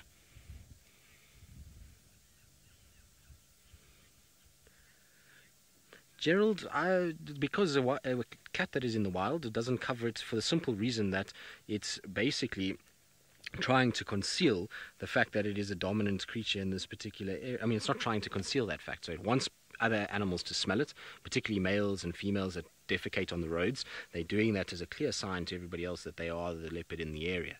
So that's why they don't cover it at all. As to why they, smaller cats, I suppose, do cover it every now and then. Maybe that's to try and stop bigger cats from kind of tracking them down. But these big cats, they use their defecation and their dung as basically a way, oh, look at that, that's epic, of a way to tell others that they're there and that they are around, and that this is their particular area. This is very cool. He's giving a very nice show this afternoon, that's for sure. He's kind of sitting right down low and giving us nice big yawns from time to time, which is absolutely fantastic. So we're getting really spoiled this afternoon, which is wonderful. I always like it when a leopard spoils us and we get really nice kind of a view of them. Monique, he is bulking up. He is a bulky cat. He's always been quite stocky in nature, so he's a bulky boy, and one that is really kind of coming into his own of late. He's a seriously pretty boy, and he's going to get bulkier and bulkier as he gets kind of thicker neck and head area. So he's going to start, really kind of bulking up quite a bit, and I'm going to find that he'll soon start to show that, oh, you're going to catch flies, Hosana cat. That was cool, wasn't it? It's a shame. The flies are probably annoying him. There's probably quite a few stingless bees that are actually busy kind of going at him at the moment, and the reason why is because he's very close, as we know, to the tent, and there's stingless bees that live in the giraffe skull, and they are basically what is called a sweat bee in West Africa. It's the same kind of thing, and they are attracted to moisture, and so they will be landing around his face while his mouth is open like that, and probably driving him a little bit crazy as he tries to kind of pant and keep cool. And so that's why he's kind of snapping about at the flies that are there. There'll also be a few flies that are on the carcass itself, given that, it's obviously rotting meat on a hot day. Flies will have picked that up and have also gone there to go and lay their eggs and to reproduce. But he's definitely far more alert and awake than he was a while ago. He's kind of seems like he's decided that he's going to start thinking about kind of waking up and deciding whether or not he's actually going to do something for the afternoon. I'm quite interested to see what he actually kind of decides he's going to do. Is he going to go up into the tree? I would imagine with him being so full, he might not, and he might wait until a little bit later and then kind of go up as it cools down into the cover of darkness. Also, where he is here is very, very open, and so that means that you're going to kind of see that, if he goes up into the tree, he can be spotted by many different predators, lions, and maybe even other leopards. What are you doing, Hosana? Seems like he's catching flies again, so he's kind of chasing them around. Shame, boy, are they irritating you? Look at that. He's a funny cat. Shame. They must be very irritating that he's... Rosalind, well, it depends what side of the tracks you're from as to how long your tongue is as a leopard. If you're Hukamuri, then your tongue is abnormally long and looks a bit freakish, to be honest. So Hukamuri probably has one of the longest tongues that I've ever seen in a leopard, and it constantly just hangs out. But it is very long. I mean, they have to be able to groom themselves, so they use their tongue to kind of groom through their paws, to, you know, groom a lot of their coat. And so, again, Hosanna, obviously been quite packed inside there that he needs to now decide to toilet time once again. Shame. Unless, of course, he's got a lot of hair in his dung, and that means that it's kind of congealed together and he's struggling to actually get it out, which does happen sometimes to cats. They can get a little bit on the constipated side, which is not ideal. So maybe that's why he's going to the toilet again. It's very uncommon to see a leopard go to the toilet twice in a row like he just has. But look at that light. Isn't that spectacular? The pity that there is the only stump in this entire open area. Now you see he's covering his up a little bit. You see that? So we were talking about it earlier. Now he's not a particularly dominant male yet, and so you might find that he's putting a bit of soil over that just to make sure that the cats like Tingana and Hukamuri know that he is not really one to worry about and that he's not a huge threat to them just yet. But let's see where he goes from here. He's kind of looking longingly. I think he's going to go up. I think we're going to get a really epic sort of climb up the tree. Let's see. Come on, Hosanna. Don't disappoint me. No. Is he going to go lie in the shade again?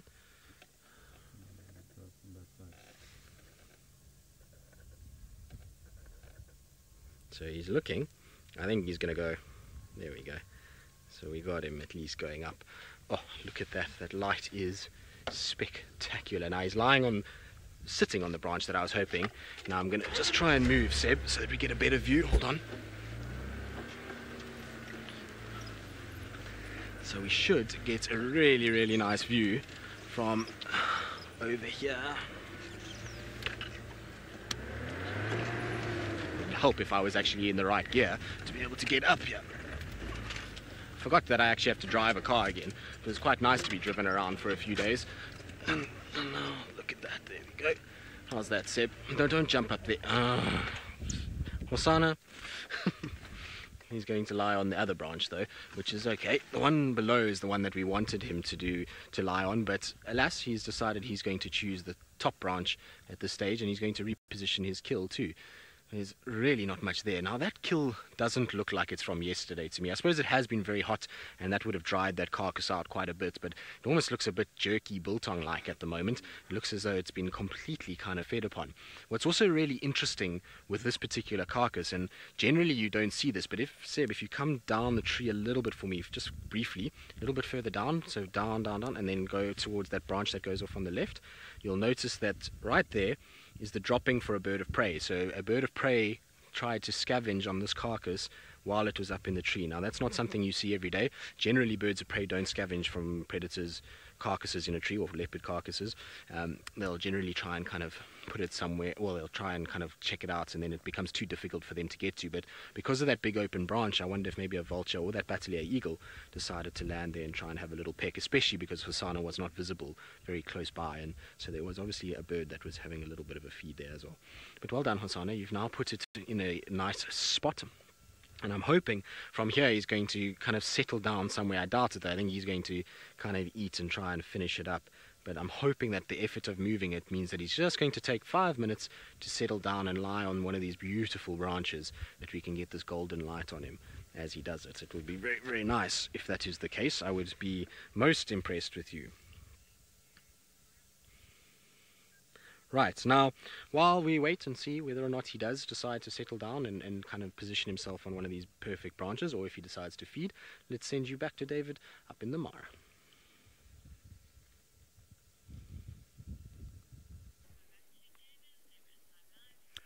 Well, Hosanna, I think, is coming up as a leopard that will be taking place once we have the Duke Tingana out of the stage.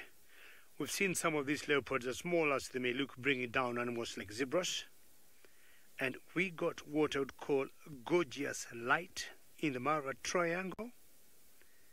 And not that I haven't shown you zebras today, but just because of the light that I'm having, I just stopped and I thought I should also enjoy watching this common or the plains zebra on the plains of the Mara. Look at the beauty of the sky in the background there with all the clouds. So that area, no sign of rainfall, and you can see those clouds being shown by some sunlight as the sun is setting. But the tranquility here is my biggest joy. It's so quiet, it's so peaceful that you can hear the silence.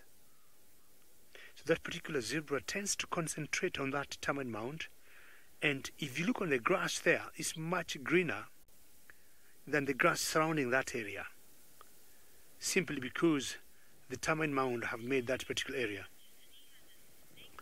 which it's very nutritious. But in the meantime, I think Sydney has an unusual reptile.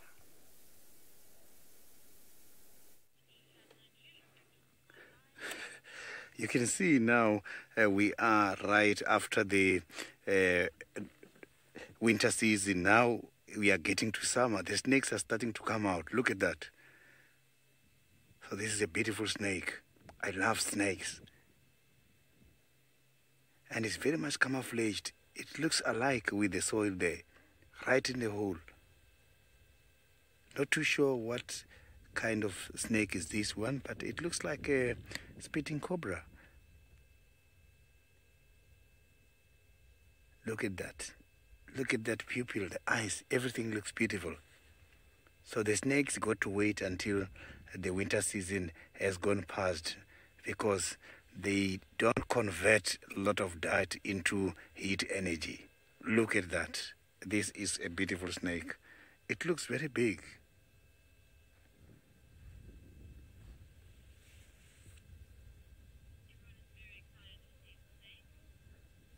This is my first snake this year after the winter season.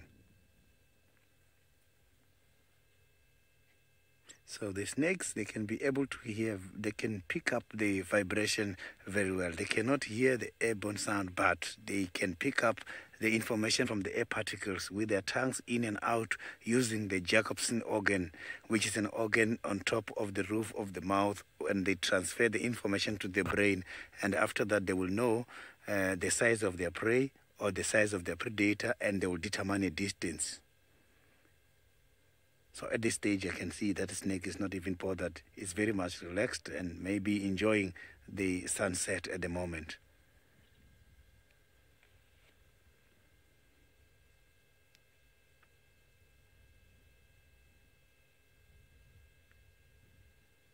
You can see those scales there. So the snakes, they've got to go through molting. So every season they must have to take the old skin and get the new skin so that they can adapt with the environmental changes.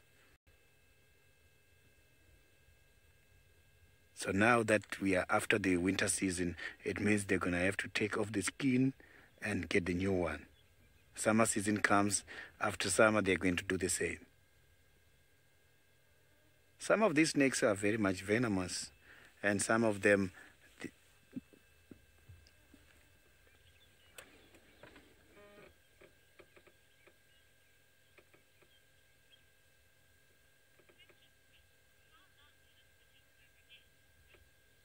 Chris, the spitting cobras, they can be very much long. I'm not too sure in terms of the meters, but they can be long and they can get very thick. If they are eating enough and there are no much predators, no stress, these kind of animals can grow very big and can get very thick. You can see that it's not moving at all. If anything comes there, he's going to catch it very, very easily. But from the hole, maybe he won't be able to look. He's now moving the head a little bit. Maybe he wants to go back or to come out.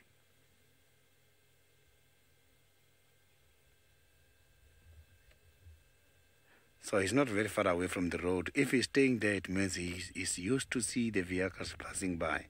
So that's why he's not even threatened at all about our presence.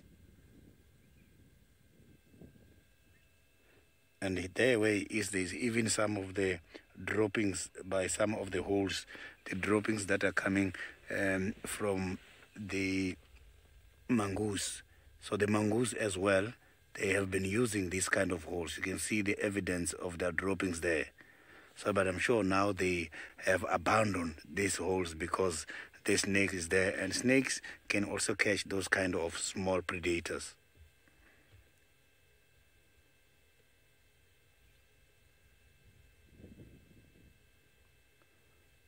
Unless this snake got in there today waiting for the mongoose to come back.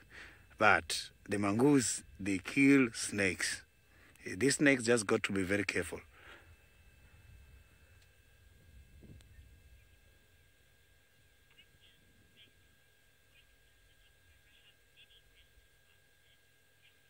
Nick, the spitting cobras got a lot of predators. The honey badgers, if he comes here now, it's going to be a big fight. The snake eagles.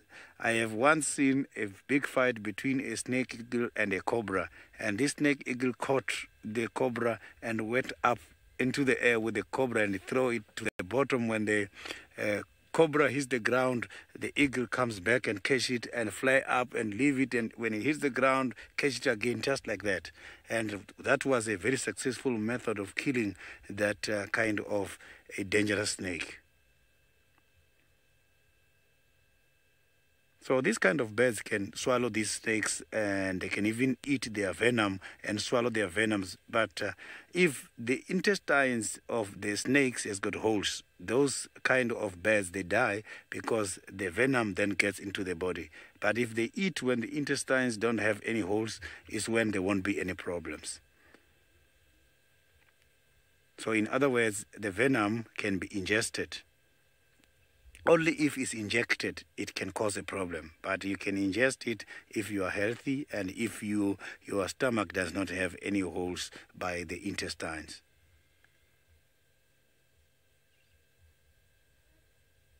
So they normally predate small rodents such as the rats. So they like to eat the rats, and they even catch birds. That's why birds, every time when seeing the snakes, you will see they come together and mobilize and vocalize against the snake in the areas.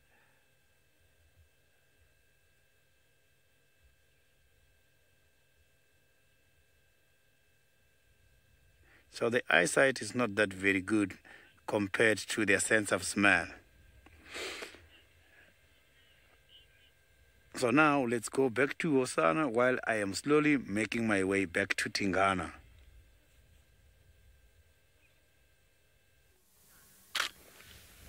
Well, good luck, Sydney. Hopefully you get to Tingana and that he is being as active as young Hosana is, because you can see Hosana is up in the tree busy feeding at the moment and having a really good time about it. He's got himself a really comfortable spot. We have the most perfect light on him, and well, he looks very happy with life, doesn't he? He's kind of wedged himself in there and he's just tucked the bushbuck perfectly underneath his front legs and is now just going to town and kind of getting it. The sort of legs at the moment is mostly what he's feeding off the shoulder blades and then going down a little bit along the legs itself. But you can see it's definitely hyenas got hold of it because of the way that poor bushbuck's head has been mangled. Unfortunately, those of you that are a little bit squeamish, probably now is a good time not to be watching what's going on. But you can see the horn sticking out from his elbow there. It's got no face attached or head attached to it. That's what hyenas do when they chomp on a carcass. They'll just sort of chomp that all down. Leopards generally will leave that right to the end and won't be as efficient at breaking down that skull as what a hyena is. So definite signs of hyenas feeding off it is also the way that it's been kind of ribboned up and stripped the way it is also a clear indication that a leopard didn't feed off it. But you can see lots of flies still bugging poor Hosana and giving him a really tough time. They will be all over that meat and giving him a sort of hard go at it. Now, talking about a tough time and things being a little on the tricky side, for those of you that don't know, we have a new thing called Tracking Tuesday that we do on Instagram. So for those of you that follow us on Instagram, it's a nice little quiz about tracks that we find out here. And this week, well, yesterday, there was a picture that was posted, and a lot of you guessed that it was a hyena. Now, it is not a hyena, and I'll show you the reason why it's not a hyena. It is, in fact, what the tracks that we saw earlier of a wild dog. dog. Now, the thing with tracks is that hyenas and wild dogs can be a little bit tricky. If you see them in real life, it's a lot easier because hyenas and wild dog are not really the same size. Hyenas have much bigger tracks. But I'll show you quickly kind of how to tell the difference very, very, very easily. Now, the first track I'm going to show you is that of a hyena. Now, this is a hyena track that you see here. So this particular track, you will notice, has very, very distinct features that make it hyena. First of all, we've got this sort of lobe at the back here, this big kind of lobe that comes down, and very definite two lobes that you see. You also see that the track is very wide.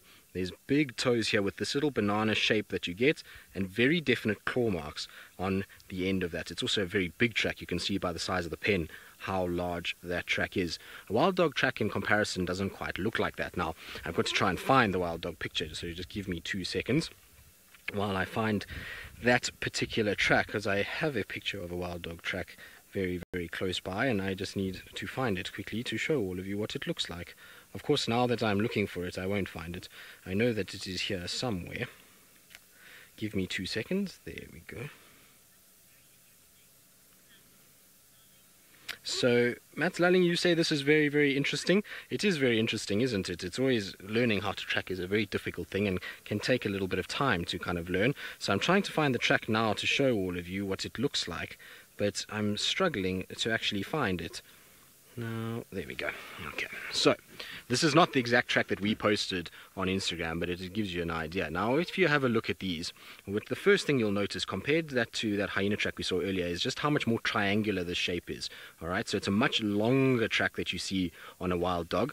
It is also much smaller. So my Leatherman is not the size of a pen. So it's much, much smaller. And the biggest and the easiest way to tell wild dog tracks, for me, is how I always kind of pick it up, is if you come to this track on top here, Seb, it might be a little bit more tricky to make out, but you'll see there's the toes in front with the claws. So they do have claws as well. But if you look at the back of the pad here, you notice that the back of that pad is completely kind of flat. You don't see that, oh no, sorry, you don't see that big bulbous kind of paw that you see, or lobe that you see on a hyena. It's flattened. It almost looks like a little bit of a rectangle at the back there, and so that's how it's easy to kind of tell the difference between the two. Also, the toe shape, you don't get that same banana effect. You can see the toes are a little bit more rounded and a little bit more splayed out than what you get on a hyena track. So that's just how to do it. So the answer was wild dog, and for those of you that did get it, very well done. Now remember, you can also participate. Next week we will post another photo. We normally do it on a Tuesday, I believe, so Tracking Tuesday, and then you can guess what animal it is on our Instagram platform, and we'll go through the same process next week. And it's always a nice thing to learn with all of you about tracks. It's one of my favorite subjects, and so I quite enjoy it, and I've actually got some really tricky ones that I can add to the collection as we go down the line. Right, now while I've been chatting about this, Hosanna had dropped a leg, which surprises me that we did not see a single hyena run in, because I would have thought with the thud of the leg falling to the ground that many a hyena in the area would have heard it and would have come racing to see what's going on. But alas, he has been allowed to feed in peace, and no hyenas have arrived yet, and he's unfortunately now going to start on the next leg that is around and is about. So I'm pretty sure that he'll clean up most of these pretty quickly. It's the back leg that he dropped, and he's now got kind of the two front legs that he's working on as well. But he looks very happy, doesn't he? That's a kind of content face. It's almost like he's half smiling while he's going to town at this carcass. It is interesting to watch him feed as well. I always enjoy watching a leopard kind of go at a carcass, because it really is incredible how they use their different parts of their mouth and their teeth in order to feed. So what you'll see is he first starts by using the power of his whole jaw to grab it, and then using those incredible neck muscles, he'll actually twist it, and that's how he kind of breaks open the carcass a little bit and exposes some of the flesh. Then you'll see he turns his head, and as soon as he turns his head, he's then using those triangular shaped teeth that are on the back or on the sides that are able to saw off little bits and chunks off of that carcass. Once that's done and he's gotten all the big chunks off, then you'll see he'll start to use his tongue more than anything else, and he actually licks the bones.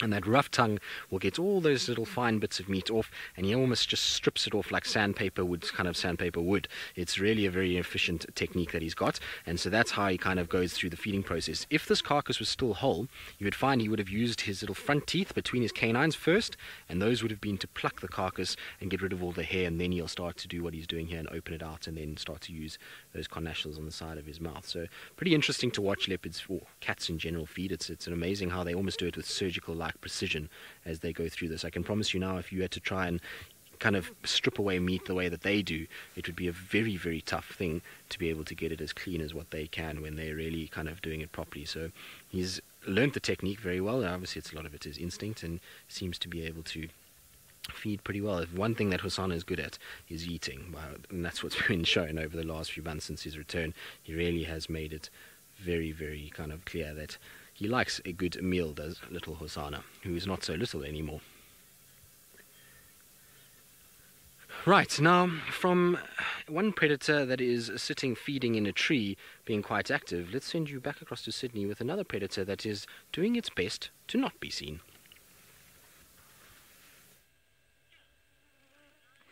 You can see now that the snake is very much relaxed, and we don't want to disturb the snake too much. All we are going to do now is we are going to leave him here so that he can carry on with what he was looking for. But I can guarantee you he was not hunting at all. He was just relaxed, enjoying the sun. And now that the sun is disappearing, he might come out for hunting, or else maybe the stomach is full.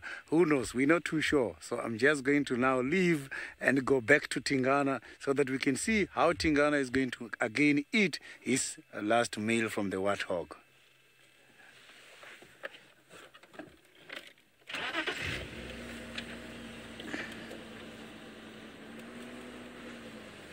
So it's a very nice cooling time of the day now. I can see the sun is going to set very shortly. You can see, look at that. This is a very, very, very beautiful sunset. As I can see that just from my naked eyes, without even using the shades, I can see that. Look at that. Look at the reflection of the sun by the sky, nice and pink. This is the sunset of Djuma. It's no longer the sunset of Southern Africa. Look at that. So it's like the tree is holding the sun. Thank you very much for that, Craig.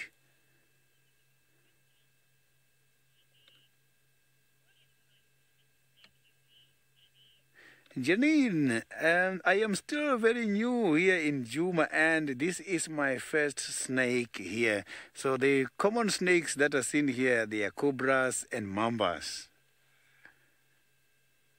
So I was very lucky to see this snake, although it was not an easy spot, as it was the way we saw it. He was inside the hole, he was not out.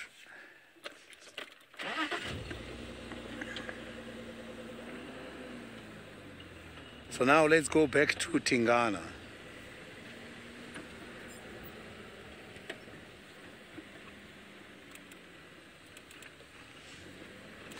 So during this time of the day is when some other cats are going to become active. Maybe we might come across other interesting cats. We haven't seen Thandi and Tlalamba for a long time as well. So we are going to drive in the middle of the reserve where we might hit two birds with one stone.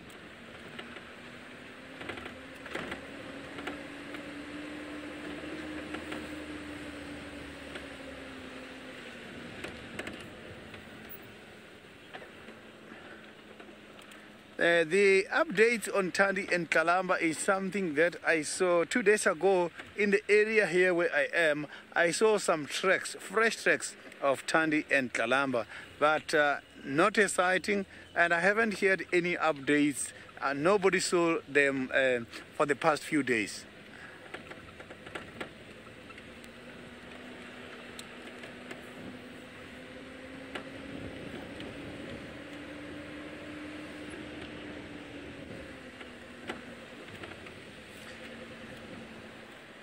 So now let's see the sunset of the Masai Mara. David is driving towards the sunset. That sighting is guaranteed.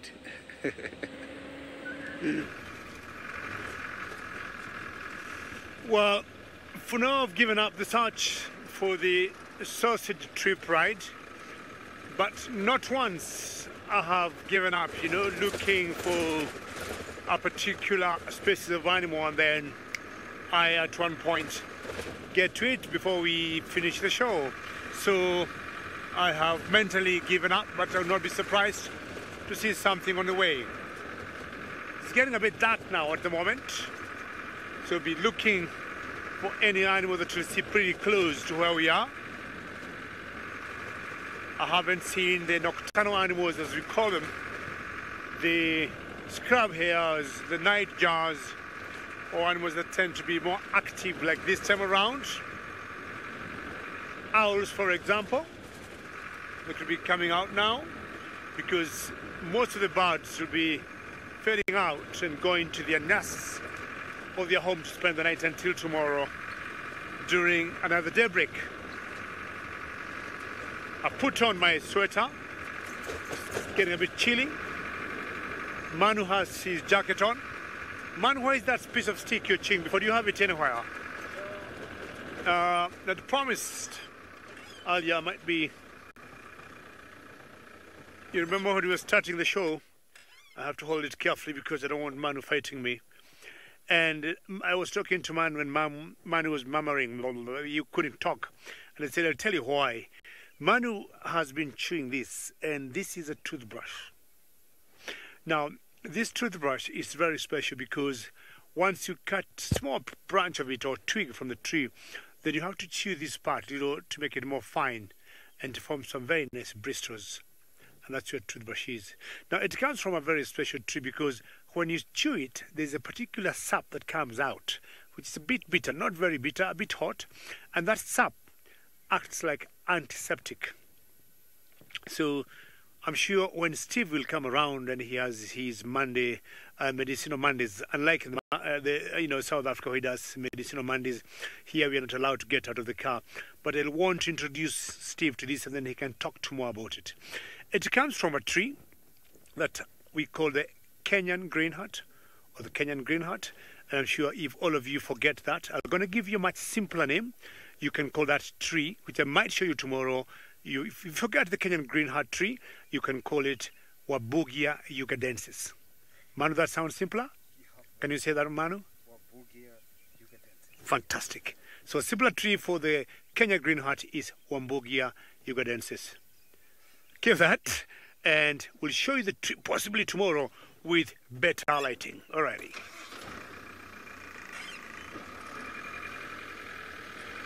Okay, nocturnal animals will come.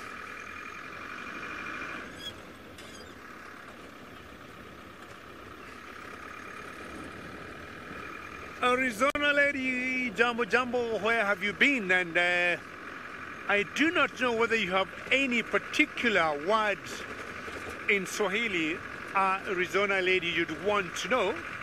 And if there isn't, I'm gonna think of one for you.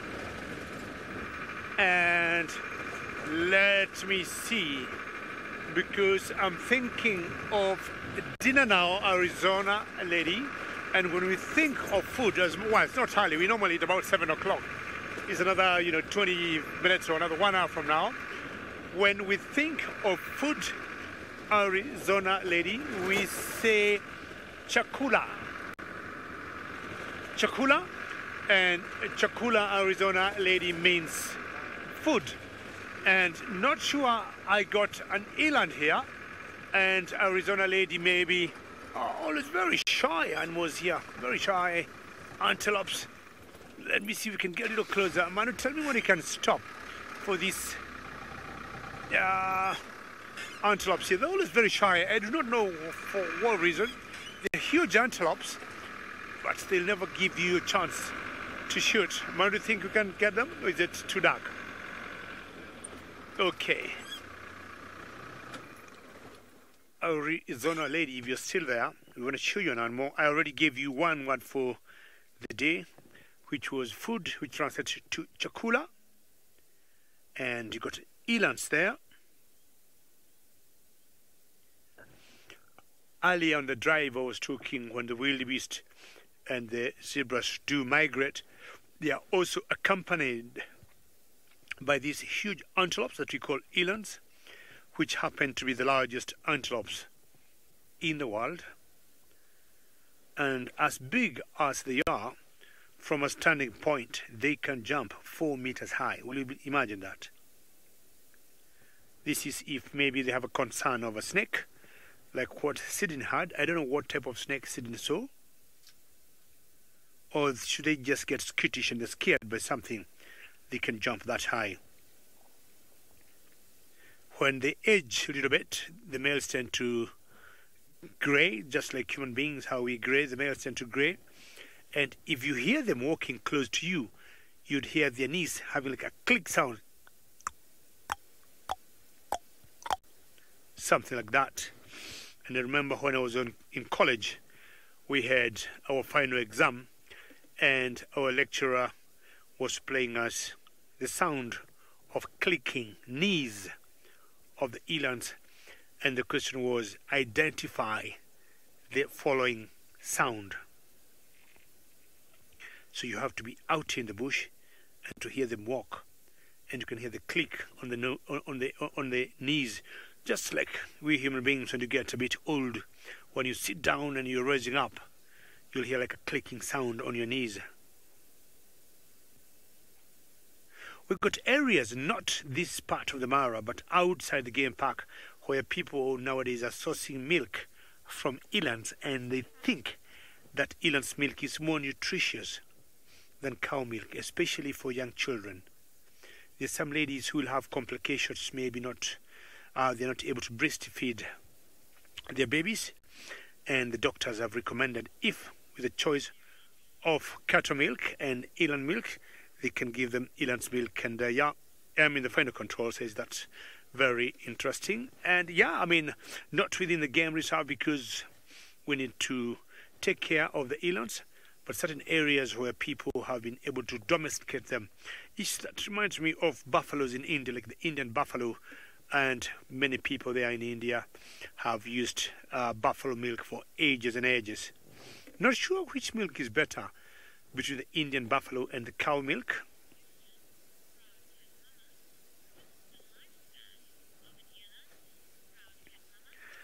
Proud Cat Mama, always good to hear your name. And the lifespan of an eland, is it 18 years? Just give me a few seconds, Proud Cat Mama, and I'm going to go through my notes and I'll let you know in a few minutes.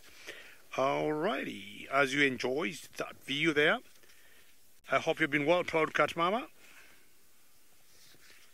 I'm going to be getting it. We've got so many animals here just to keep their ages through, but I was just getting about 18, 20. But I should be able to do that once you check on my notes. Alright, eland, where are you today? I'm sure I've had it somewhere, or that maybe it could be hiding. And what did I say? I said 18. Did I guess, or did I know what I was saying? Yes, Proud Cat Mama, I think I was right. I said about 18 years. I was a bit shy, not knowing whether I was right. Yes, Proud Cat Mama, elands live for about 18 years. Way back when we were small little boys in the village, and we could go hunting. You know, boys be boys, Proud Cat Mama. Of all the animals we used to hunt as small boys, to me, eland had the best meat. We don't do it anymore. We want these animals to be out there for you. But I think of all the animals you'd hunt, zebras, wildebeest, small little game, I'm talking about way back when I was this big, eland to me was most yummy meat.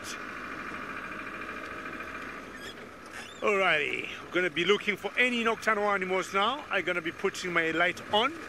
I don't drive over spiders or snakes or nightjars that could be on the road, or a scrub hare. I would feel guilty if I do that. So now I got my lights on. It's getting a little dark. Seeing a very huge bull. Not sure whether Manu will like it because of the distance and the kind of light we'll have. Manu, you'll give me your word whether you think it's worth it. Is it worth it? Okay. Manu thinks we may have to switch to IR to see it. Just give it a little shot and see what you see before we switch off to IR. It's huge.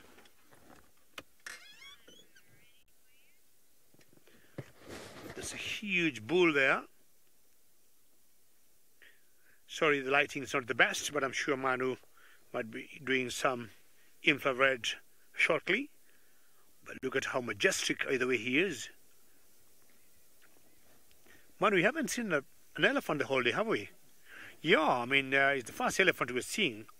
And how nice to see a big boy on his own. Nothing out of the ordinary to see bulls on their own, like this time around. Unless they're mating, you'll see them together with the females. He'll try and uproot some grass or some plant where he is. If it doesn't come out, he'll give it a small little kick, then straight to the mouth. Huge tusks he's got. Some tear on the right ear. Not a lot of flapping on the ears because they're already cool now. If it was much early in the day, in the afternoon, you could see every few seconds those ears flapping, just to keep him cool. But he's just quiet, enjoying good temperatures. No reason to spend so much energy flapping his ears.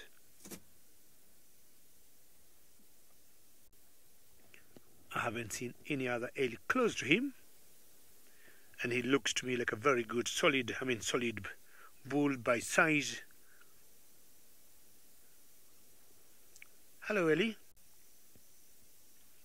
I don't know, being a male or big bull elephant is a lonely life to be in. Unless, of course, when you're mating and then you rejoin the herd. I would think I would prefer to be a female and have company throughout my life. If any breeding or any herd of elephants here that could have females in estrus, I think they would easily choose this one as a candidate. Size, the massive, tusks he got. As a female, I would think it could be easy to pick him up, and the female will be guaranteed of nice offsprings. Here in the wilderness, females have always been known to decide which males to mate with. You have seen once in a while when males just come and join, for example, the female or the breeding herd or herd of elephants, or with females, the female will tend to run away, even if she's in heat and maybe not very comfortable with the male. He tends to run away. Rumi, yes, I agree with you. He is amazing, or rather, sorry, being a female is amazing. That sounds good. Manu, what do you think? When it comes to the elephant world, would you want to be a female or a male? Yes, so you're not alone. Me, female. Manu also, who is running the camera and showing you that beautiful photographs, he says he'd also want to be a female. I think it's a lot easier. Staying in groups, staying in numbers, having company to play with, to chat with. The guy looks a bit lonely. As much as, he is having his good time and eating, it's a bit lonely to be on your own, As much as he would not have any concern of any predator at the moment where he is. I haven't seen elephants being worried of any animal here in the wilderness. Most of the time spending eating, just to keep that body frame there, they need to have lots of food. Not surprising, spending sometimes 16, 17, 18 hours in a day feeding and feeding non-stop. They might have a little short breaks to have a little drink, but the better part of the day, most ellies, be they females or youngsters, they'll spend eating. There must be something he is enjoying at that point, not necessarily grass. And I think we got a predator who is thirsty.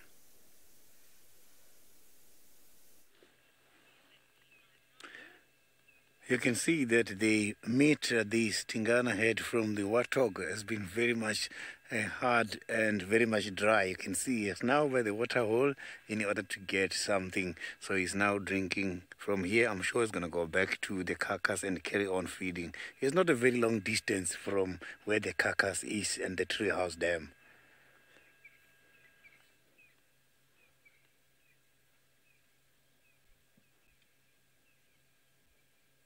So you can see now the water here by the treehouse dam is getting lower and lower every day.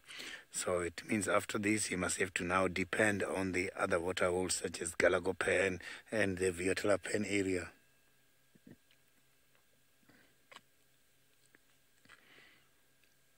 It has been very hot for him. We saw him earlier, he was resting, so now I think it's a good idea that he can come here and have something to drink. Sorry, this is beautiful.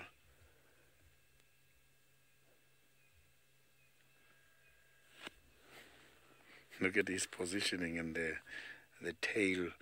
It looks like a snake, a spotted snake. You can see that he's very observant. He's listening and drinking. Everything is happening at the same time.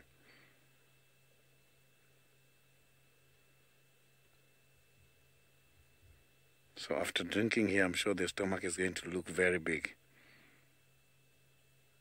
So the cats, these days I've seen that they are getting very much water dependent due to this kind of hot weather. But mostly they do get quite a lot of moisture from what they eat. So that's why when catching something, they prefer to drink the intestines, the stomach juice from the intestines. The stomach juice helps them to give them quite a lot of moisture and water.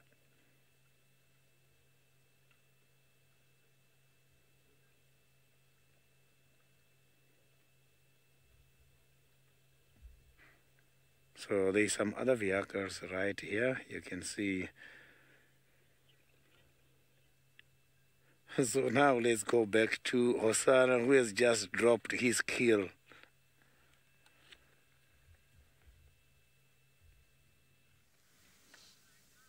Unfortunately, Hosanna has dropped his entire carcass out of the tree, which obviously made a big thump, and so now he's looking a bit panicked in case any hyenas come their way. So far nothing has come, and he's now, I think, going to try and tuck in to food. If no hyena rocked up with that thump, then there's none that are too close, because it came crashing down with a serious amount of noise. Yes, you dropped your whole kill, you silly boy. Luckily there's no hyenas around, otherwise he would have lost it. But I'm surprised, because we saw a hyena earlier, and the way that carcass hit the ground, it must have made a serious noise. Now, every now and then he keeps looking towards the west at the moment, and I thought for a second the way he kind of twitched that maybe something was around, but it doesn't seem like it. Seems like he's okay, and just kind of licking his chops. He's had a good feed at least up there, and you can see he's kind of looking around, and that carcass does not look nice, does it? It looks rather like it's kind of dry, rotten, and covered in flies. I was saying earlier it goes up, but there really is a lot there, and he's being constantly bugged by them. But it's going to be interesting. I think he's going to keep it down on the ground for a little bit and just kind of get his energy back a little bit and catch his breath from running down the tree quickly. And once he's kind of sorted that out, then you're going to find he'll probably put it back up once again. It'll be nice to watch him take it up, because even though it's not a very heavy carcass now, a lot's been eaten, it's still an awkward carcass. There's a lot of dangling legs and bits of horn and all kinds of things that can catch, and so watching a leopard take something like a bushbuck up a tree is always fascinating to watch. Now you can see, even though that animal has been pretty much stripped and there's not really much meat on it, it's still a rather large carcass from end to tail. Now let's see, is he going to grab it from the bottom and pick it up and take it? Looks like he's going to go up. Let's see. There we go. Teddy, indeed, he does not have a carcass pillow now, unfortunately for him. He's going to have very little of his carcass left at this rate. I think the poor hyenas actually stole most of it from him, unfortunately, so he doesn't have much of a carcass pillow at all. But I suppose he could use it on the ground, couldn't he? I mean, I suppose a ground pillow could also work. I would imagine a ground pillow might work. He's dragged it very close to the tree now, so that he just has to basically pick it up and just take it straight up into the tree itself. He doesn't have to worry too much. If hyenas come, he can just grab it and then up into the tree without too much hesitation, which will be nice and easy for him. And there he goes. Are you going to go up into the tree, Hosanna? No, he's just looking around, just checking, making sure nobody's come while he's been dragging it.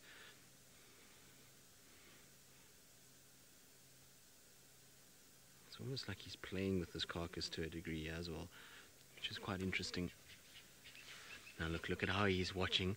As soon as there's a francolin that makes a bit of noise, he's looking very kind of alert and checking in every direction. The one nice thing is that it's very clear here, so there's a nice opening, so he'll be able to see anything coming fairly quickly. Oh, bless you, Hosanna. But he won't have to worry too much about oncoming animals catching him by surprise. It's fairly kind of clear, and he'll be able to see anything that comes his way. But isn't that beautiful?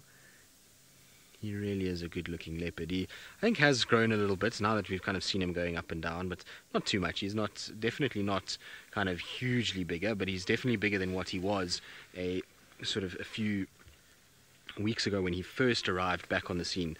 When all those kind of weeks ago, it was been a long time now since he kind of came back to this area, and so it's always nice to kind of have him.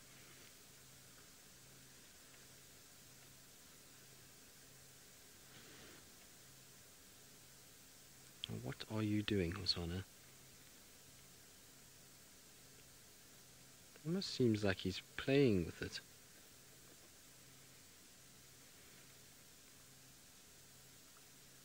You can see, just looking around again just to make sure, and I'm surprised that he's dragged it further away from the tree. So nonsensical, that's obviously very dependent on the leopard itself, so the bigger the leopard, generally the more weight it can lift and the more powerful it is. And so you take somebody like Anderson as opposed to a leopard like Hosanna. Anderson should be able to lift a lot more than what Hosanna can. Also, age will play a role, so an older male will start to get a little bit more kind of slower and weaker than maybe a male in his prime that's 7 or 8 years old. So it depends, but I can tell you that I've seen them lift fairly large carcasses. I've seen a male leopard take an adult female kuru, which is, I mean, that's a good, I would say, 400 pounds at least. Well, maybe not quite 400 pounds, maybe it's around there. So let's say 350, call it, plus their own body weight up into a tree. So that gives you an idea of how strong they can be. Even Anderson has taken baby giraffe, which will probably weigh pretty much close to that as well. So they are very, very powerful animals. I mean, that would be the real upper limit, and it's not something that they can do very easily. Generally, though, they manage quite fine. A big male leopard will take a fully grown impala male, which is close to 200 pounds, and put that up into a tree very, very quickly. So, you know, it's amazing the amount of strength that these guys have. And like I say, it's not only, you know, the carcass that they take up, it's also, you know, their own body weight as well. But look at all the flies that have come up now that he kind of let the carcass settle and he's moving it now. Lots and lots of flies all over him. Amazing. Right, now, out of all of this and kind of Hosanna playing around with his carcass and moving about, it seems as though Tingana is still trying to quench his thirst after a very hot day.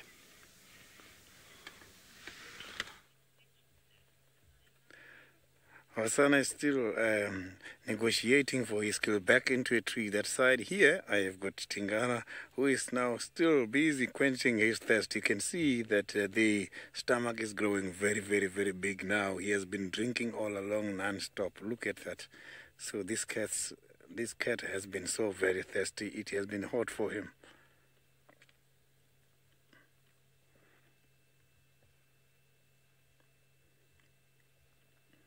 So all I want to see now is him standing so that I can see the size of the stomach.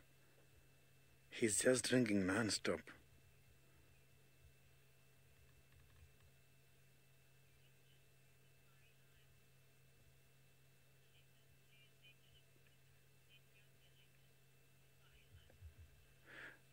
Safari live rules, it takes time before this animal starts to lose their teeth, but as they are aging, that is when they start breaking the teeth, losing the teeth, and once that happens, it means now it will be difficult for them to eat the meat, and that is what normally affects their lifespan.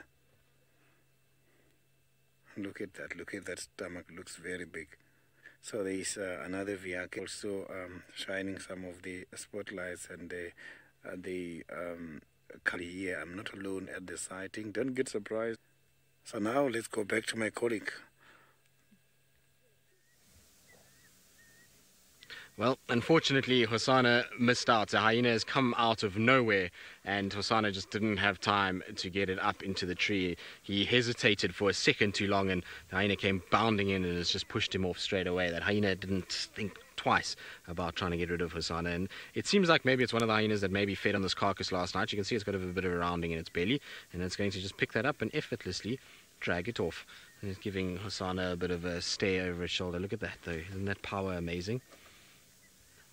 Now, I wonder where it's going to drag it to. It looks very interesting that it's kind of going that way, but it's very, very kind of cool to see it going off into the sunset, isn't it? That's amazing. What a beautiful evening we've had as well. We've got this beautiful kind of wintry colours that have come down, and poor Hosanna has just been robbed of his carcass. I'm sorry, boy. He's lying behind us at the moment, just watching the hyena feeding off the remains of it. But to be fair, there's not really much left there for Hosanna anyway. There's a few legs that he could have eaten, and maybe a bit of the ribs, but there really wasn't that much meat, and so he hasn't lost all that much, and he at least had a good feed during the course of today and this morning, so he'll be alright, and that hyena will drag that off and into the distance, and will continue to feed on it a little further away, and poor Hosanna is going to be left without it. I'll try and kind of roll backwards so that we can see Hosanna as well. Look at that sky though, isn't that beautiful? It's a very, very, very pretty sky. Now we're just going to try and go back. So, Roxy, you say, Hosanna, please make good choices. Well, yes, it would be nice if our little boy made good choices, but he has to learn somehow, and this is how he learns, is by basically, being robbed every now and then. Will make him, if he drops a carcass, put it straight back up into a tree and not be a clown and play around with his food. There is still a big chunk that's lying under the tree that he can maybe go and grab, but he doesn't look too interested in getting it back, does he? There, just on that section there. So there's a bit of the carcass lying there that he could potentially go and feed off. I think it's just the scapula or the shoulder blade that's lying there, so I don't think that's really going to be too yummy. Right, but there we go, look at that. Now, I wonder if this hyena is going to take this carcass and drag it. Now, the reason why I say that is because Emma is telling me that there is a hyena that is swimming at the pan in front of the dam. So is that on the dam cam, Emma? It must be, because you're seeing it. And I wonder if this hyena will drag that carcass there. They sometimes do this. They drag dry carcasses into the pans, and it just kind of softens everything up and makes it easier. You see it a lot when they have things like hippos or elephant. They'll drag not only bones and things, but they sometimes drag the skin itself, and it actually helps with just softening everything and being able to eat it a little bit easier, as well as it just kind of hides it away so that they can come and get it a little bit later. Once again, it's almost like storing bits of meat around the area, which is quite interesting. But Hosanna is going to do the leopard thing that they always do, and he's going to just groom himself now and make sure that he is as clean as a little whistle, and make sure that he's got a lot of kind of blood and sand and dirt and everything that is on his fur that is gone and taken care of. He doesn't want all of that on it and caking and drying out, so you'll find he's going to groom himself very, very well, get rid of all of that, and then probably saunter off and, much like Tingana, go and have a drink. I wouldn't be surprised if he wanders down either to the pan or maybe to Gallagher pan, one of the two of them. It's about that kind of behavior that you see from a leopard at this time of the day. Once they've fed, they often will wander off and go and have a bit of a drink, especially after a hot day like we've had. And we saw how long Tingana drank for. I wouldn't be surprised if little Hosanna does the same. But first, one needs to make sure that they are clean and get rid of all the blood. So, Patty, they are ambidextrous. No, I honestly don't know whether they are left or right-handed. I would imagine that they, at the end of the day, need to use both paws equally as well, but you'll find that sometimes they favor certain paws when being aggressive towards another predator or something like that, but I don't think it's nearly as important as it is in human life. It's not like they use hands like we do. They'll use both paws to grab and grip and pull down animals, and it all just depends on their stride at the time and those kind of things. So, they really are ambidextrous is probably the correct answer for it. They can use any paw that they want. I know there was some studies that were done on whether or not cats or dogs do have a paw preference and are right or left, but to be honest, I don't think there really is much difference. I reckon these animals, they use whichever one is easier to actually get to whatever they need to be doing. So whether that be swatting or pulling down an animal or holding onto an animal while they feed, they'll use either one. You see them doing it regularly with both paws, so they're well trained on both sides. They're not like Rafael Nadal, who's got one big arm and one small arm. They have equally sized front paws and back legs. When it comes to kind of exercise, they exercise both of them. So Now, you'll find that the picture is going to go black and white. It's starting to get very dark here, so we're going to just quickly switch to infrared, and so there will be a change in the picture color. There we go. Just much easier for the camera to see in infrared. It's obviously quite difficult at this time of the day. We're losing light quite quickly at the moment, and so that just helps to be able to actually see. You can see a much cleaner picture when we go into our infrared, but very, very cool to see that he's just going through his claws and his kind of paws just to make sure everything is clean. So, Mario, yes, I mean, I don't know if they're afraid, but they're respectful of hyenas instinctively. They know hyenas are dangerous. So when they're tiny little cubs, remember that that's probably one of the biggest threats that they can face. And so mom will be very defensive of them around hyenas, and they learn that from their mother, that this is an animal that they need to be very careful of. And so they kind of figure that out, and then they see mom evading hyenas by going up trees, and so they do the same, and so they become very respectful of hyenas, and they know that a hyena can be a threat. Now, what happened just now with Hosanna was quite interesting. He saw that hyena coming from quite far, and you could see in his mind he went through kind of two sort of scenarios. He wanted to grab the carcass and run to the tree, and I think he realized that he was never going to make it up into the tree in time without that hyena being able to drag the carcass and potentially then pulling him down and him falling and hurting himself. And so what he did then is, you know, he tried to just kind of brave up to the hyena and charge at it. But the hyena is obviously one that has dealt with leopard before, and maybe even with Hosanna, and knows that he can just run in and chase Hosanna off. And so ran in and just kind of pushed Hosanna away, and he knew then it's better part of this is to not fight with the hyena. There's a risk involved is too high. You know, he can obviously get another carcass again, but if he breaks a leg or he gets bitten very badly or mauled, that can be, you know, the end of him. So leopards generally are quite clever. They know that hyena is not something to play around with. Generally, they try and kind of just get out the way. They know that a carcass is not worth the risk in terms of being bitten and the rest.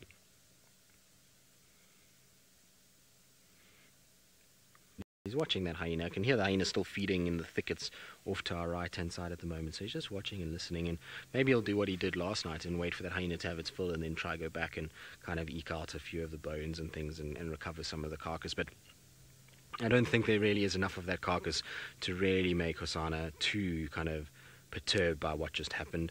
And, you know, he had a good feed, like I say, this morning and this afternoon, so the fact that he lost it is really not that big of a deal. Right, let's see if Hosanna decides whether or not he wants to go and have a little bit of a drink. In the meantime, though, let's send you back to Tingana, who's stopped having a drink now, and I wonder where he's off to.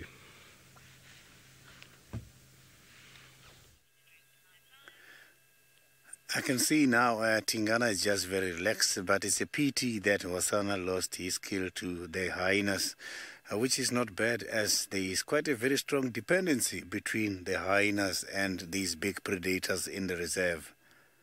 So now I can see that Tingana, shortly after drinking, he doesn't have much to do. He's just very much relaxed now, waiting for the digestive system to eat all the food he ate this morning, and also for the body to absorb too much water he had earlier on.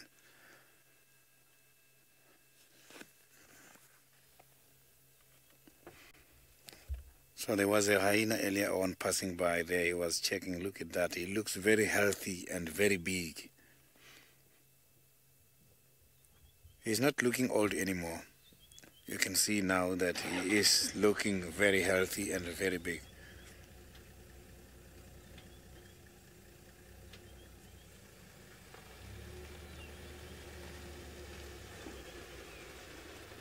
Zawi, the leopards don't really eat grass for the diet. They do eat grass when having problems with the internal parasites. Not only the leopards, dogs and cats, when they've got problems with the endoparasites, the internal parasites such as tapeworms, they've got to eat green grass. The green grass helps them in order to wash away the tapeworms.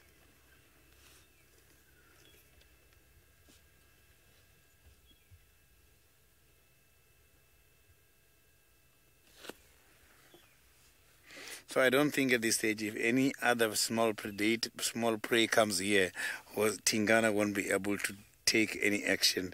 I can see how their bellies are full, and the weight of this animal at the moment is going to restrict him from going too fast.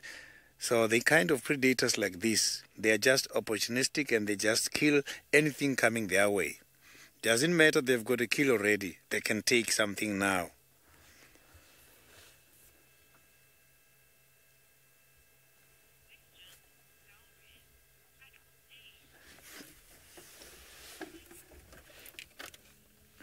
So when they are about 2.5, when about 18 to 22 months, that is when you will see that the bird is fully grown. But for them to be fully grown, in order to participate on mating activities, they're gonna have to be at least older than 4 years. So now I have got one of the hyenas that I want to show you. He's now having some bath next to me here by the tree house dam. So this is a lovely sighting. This hyena is just having some bath here now. Just decided to come alone for... this is phenomenal.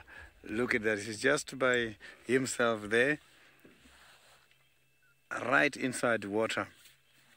So I have seen them doing this before, but it was my first time here in Djuma, because these kind of animals, they don't just do this during the day. They come out at night and also sometimes early mornings. Look at that.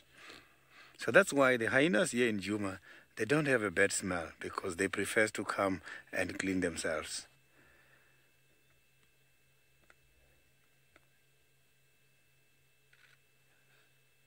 Look at that. So these hyenas are feeding mostly on fresh meat, because these big predators are dropping their fresh carcasses to the ground and they catch and eat. It seems like these hyenas has got some other members nearby, because he's checking every time. Look at that. And this is beautiful. So now let's go to Tristan, who's got something interesting. Indeed, the hyena has, ran off with a piece, and Hosanna came in to try and get a piece back, and, he got chased once again. The hyena quickly ran in and stole it, so the hyena's got two bits there, and it doesn't actually know which one it wants to carry at this stage, so it's trying to carry both.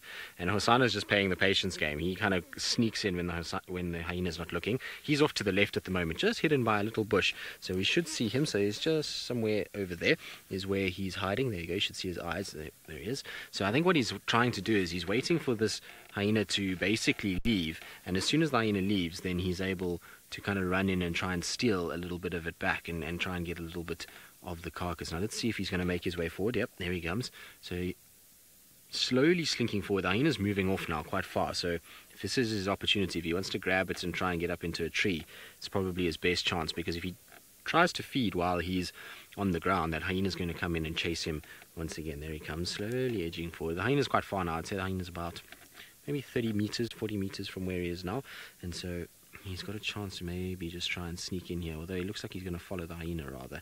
Hosanna, there's a piece that is right here, buddy. No, he wants to follow the hyena rather. See, he's stopped. I wonder if the hyena will come and chase him again. It'll be interesting to see. And he's just looking in the direction of the hyena at the moment. Hosanna, come here. I'm sure there's a piece for you. Yeah, here comes the hyena. Just to the right, Seb. There it comes. It's come bounding in as hyenas do. Now let's see if it's going to chase him. Now it's coming back to where I said there might be another piece. Hosanna's just hiding in the bush at the moment. There's the other piece, and off he goes with that. So that's both pieces hyena has gotten.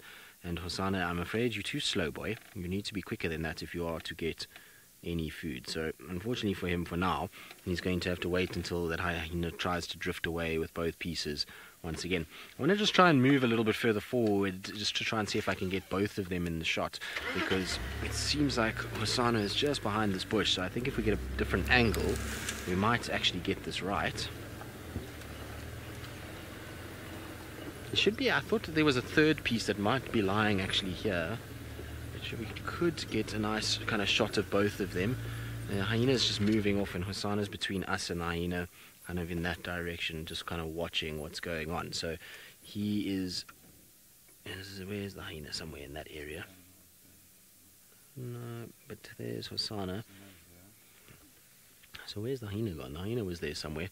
Maybe it's drifted off a little bit. It was kind of between... Hosanna was between us and the hyena, so I don't know where it's gone. I can hear it chomping. It's obviously gotten very dark now, and so while the infrared light sees pretty well, we obviously can't see much at all, and so it makes it a little bit more tricky in order to find them. But Hosana's going to be a patient cat and hope that this hyena just kind of dismembers his carcass too much that it can't keep up with all the little pieces that are lying about, and he can then at least get another one and kind of try and trot off with it. But he was a bit slow. If he had been a bit quicker, I reckon he could have got it right and maybe could have picked up a piece and got into a tree with it. But he was unfortunately a little on the slow side. And I suppose if you're fat and full and hot and tired, then it makes it a little bit tricky to be fleet of foot and to try and get towards a tree and get out of the way of those gnashing jaws of a hyena. Just trying to listen to hear if I can hear the crunching of the bones. But it's very, very quiet now, so I wonder if that hyena didn't drag that carcass further away. I would imagine if the hyena did drag it further away, Hosana himself would have gotten up and moved as well and just kind of followed the trail. I'm still sure that there's a piece that's lying off to my right-hand side, so I actually want to use my spotlight quickly and just have a little quick look. We're not going to shine on Hosana or the hyena, but I thought that there was a piece that was here somewhere. Maybe a leg or something that was hidden in this grass. Because this is where the hyena was originally and where it looked like it dropped something. But I don't see anything there. It's obviously got very difficult because it's not going to shine under light. I just thought maybe I'd be able to spot it. But I don't see anything, unfortunately. Just Hosana and a hyena that has thieved him of his kill. Poor Hosana. He's had a tough week by the sounds of things. Hokomori stole a kill from him. Hyenas have stolen a kill as well, so he's had a bit of a tough time, but that's okay. He'll be alright. It's all good learning curve for him, and he'll get valuable experience from all of this. Right, now from a naughty hyena that has just stolen Hosana's kill to one that is having a lot of fun by the sounds of things, having a bit of a swim.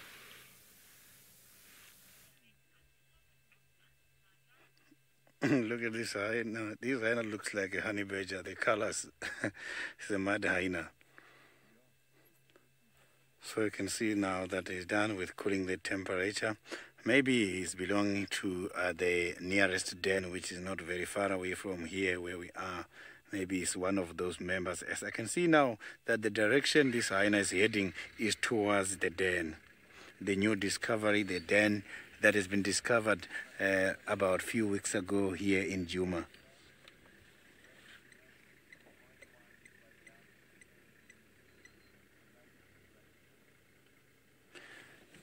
Okay, now this hyena is disappearing. Let me see if I can find you any other interesting animals.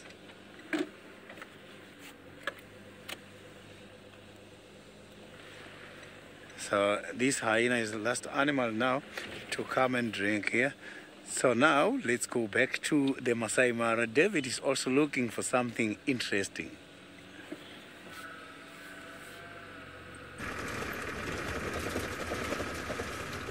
How nice to have all leopards today. Hosana, Tingana, still on the road, but we've been lucky to see one scrub hare. We have seen one nightjar and one water thickening. That's it we have seen on the road. It has become so dark here. I was just thinking I'll stop here for like 2 seconds and see whether we can hear anything or see anything if we switch off the car and switch off the light, and then you tell me whether you can even see me or Manu can get anything apart from the darkness.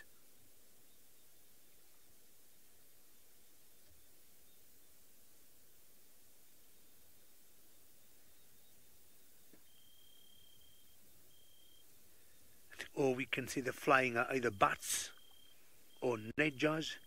We hear crickets in the background. You didn't catch up with that, man, whatever it was. No, she's a moth. Well, that's the beauty of the darkness of where we are. It's pitch black, totally black. Only Manu has to leave one light on for my face to appear on the camera. Otherwise, it could have been darker than it is now.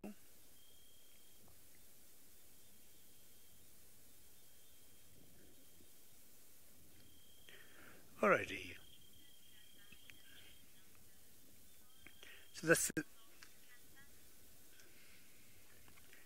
that's That's the darkness we are enjoying, and we'll now move on, put on my light. We might be lucky to see another scrub here and show on the screen, or even maybe an edger. Okay, moving on. Flies, moths is good time now for them to come out. They are more nocturnal if you compare moths to butterflies. Nightjars, especially the mountain nightjar, we'll see them on the road like this. But I think Tristan has more entertaining sighting than the darkness here.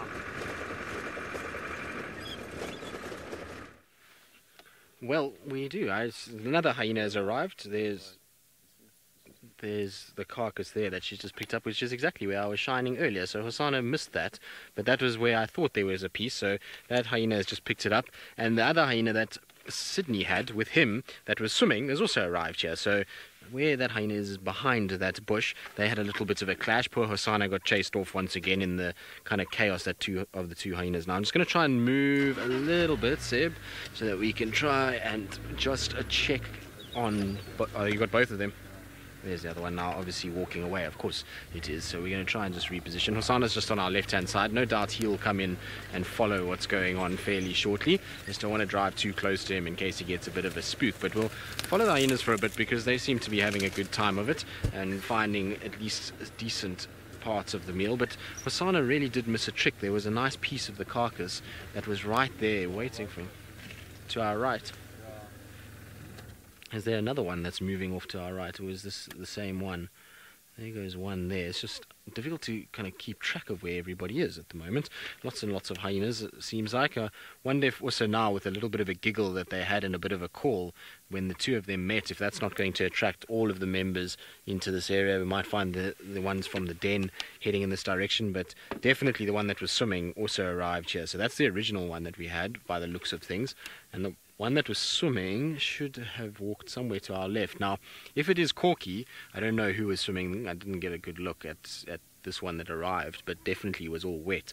But if it was the one that's swimming and it was Corky, then I wouldn't be surprised if she picks up some of it and takes it. Oh, there she is. I've spotted her now. Oh, it looks like her. I'm not sure if it is Corky, but Pretty was swimming. Okay, so Pretty is also one of the higher ranking females. So Corky is one and Pretty the other one, and Corky is the one that's got the little cub, which is super exciting because we've been saying for a while that either they were pregnant or had a den, and finally we've managed to find a den again on Djuma, which is super good news. It's such a nice thing to have, and looking forward to actually spending time at the hyena den again. But you'll find that Pretty and Corky, if, like I say, it is Corky that is here, she'll feed. She's got to go and suckle. The cubs are probably a little bit too young to, cub, I believe there's just the one, to eat meat just yet. But you might find she just takes it with her and has a bit of a snack there. But I would be surprised if she did that. I think she'll just hoover this down and then provide decent nutrient-rich milk for that little one. I'm interested to know how old it is as well. I briefly saw a post about it. So I haven't actually had time to catch up with everything, but it seems as though, you know, it's just the one and it looks quite small, so I'm quite intrigued to know who exactly now, or how many and how old they actually are. It can't be too old. I mean, we know that they were around the sort of TV show time, which was, I suppose, already over a month ago, that they were showing signs of if not having them, at least looking like they were about to have them. So we know that it's around that kind of period that they must be. So I suppose a month old, could be 3 weeks. Be interesting. It would be very, very interesting to know. But anyway, either way, these hyenas are quite happy right now, and they found themselves a meal.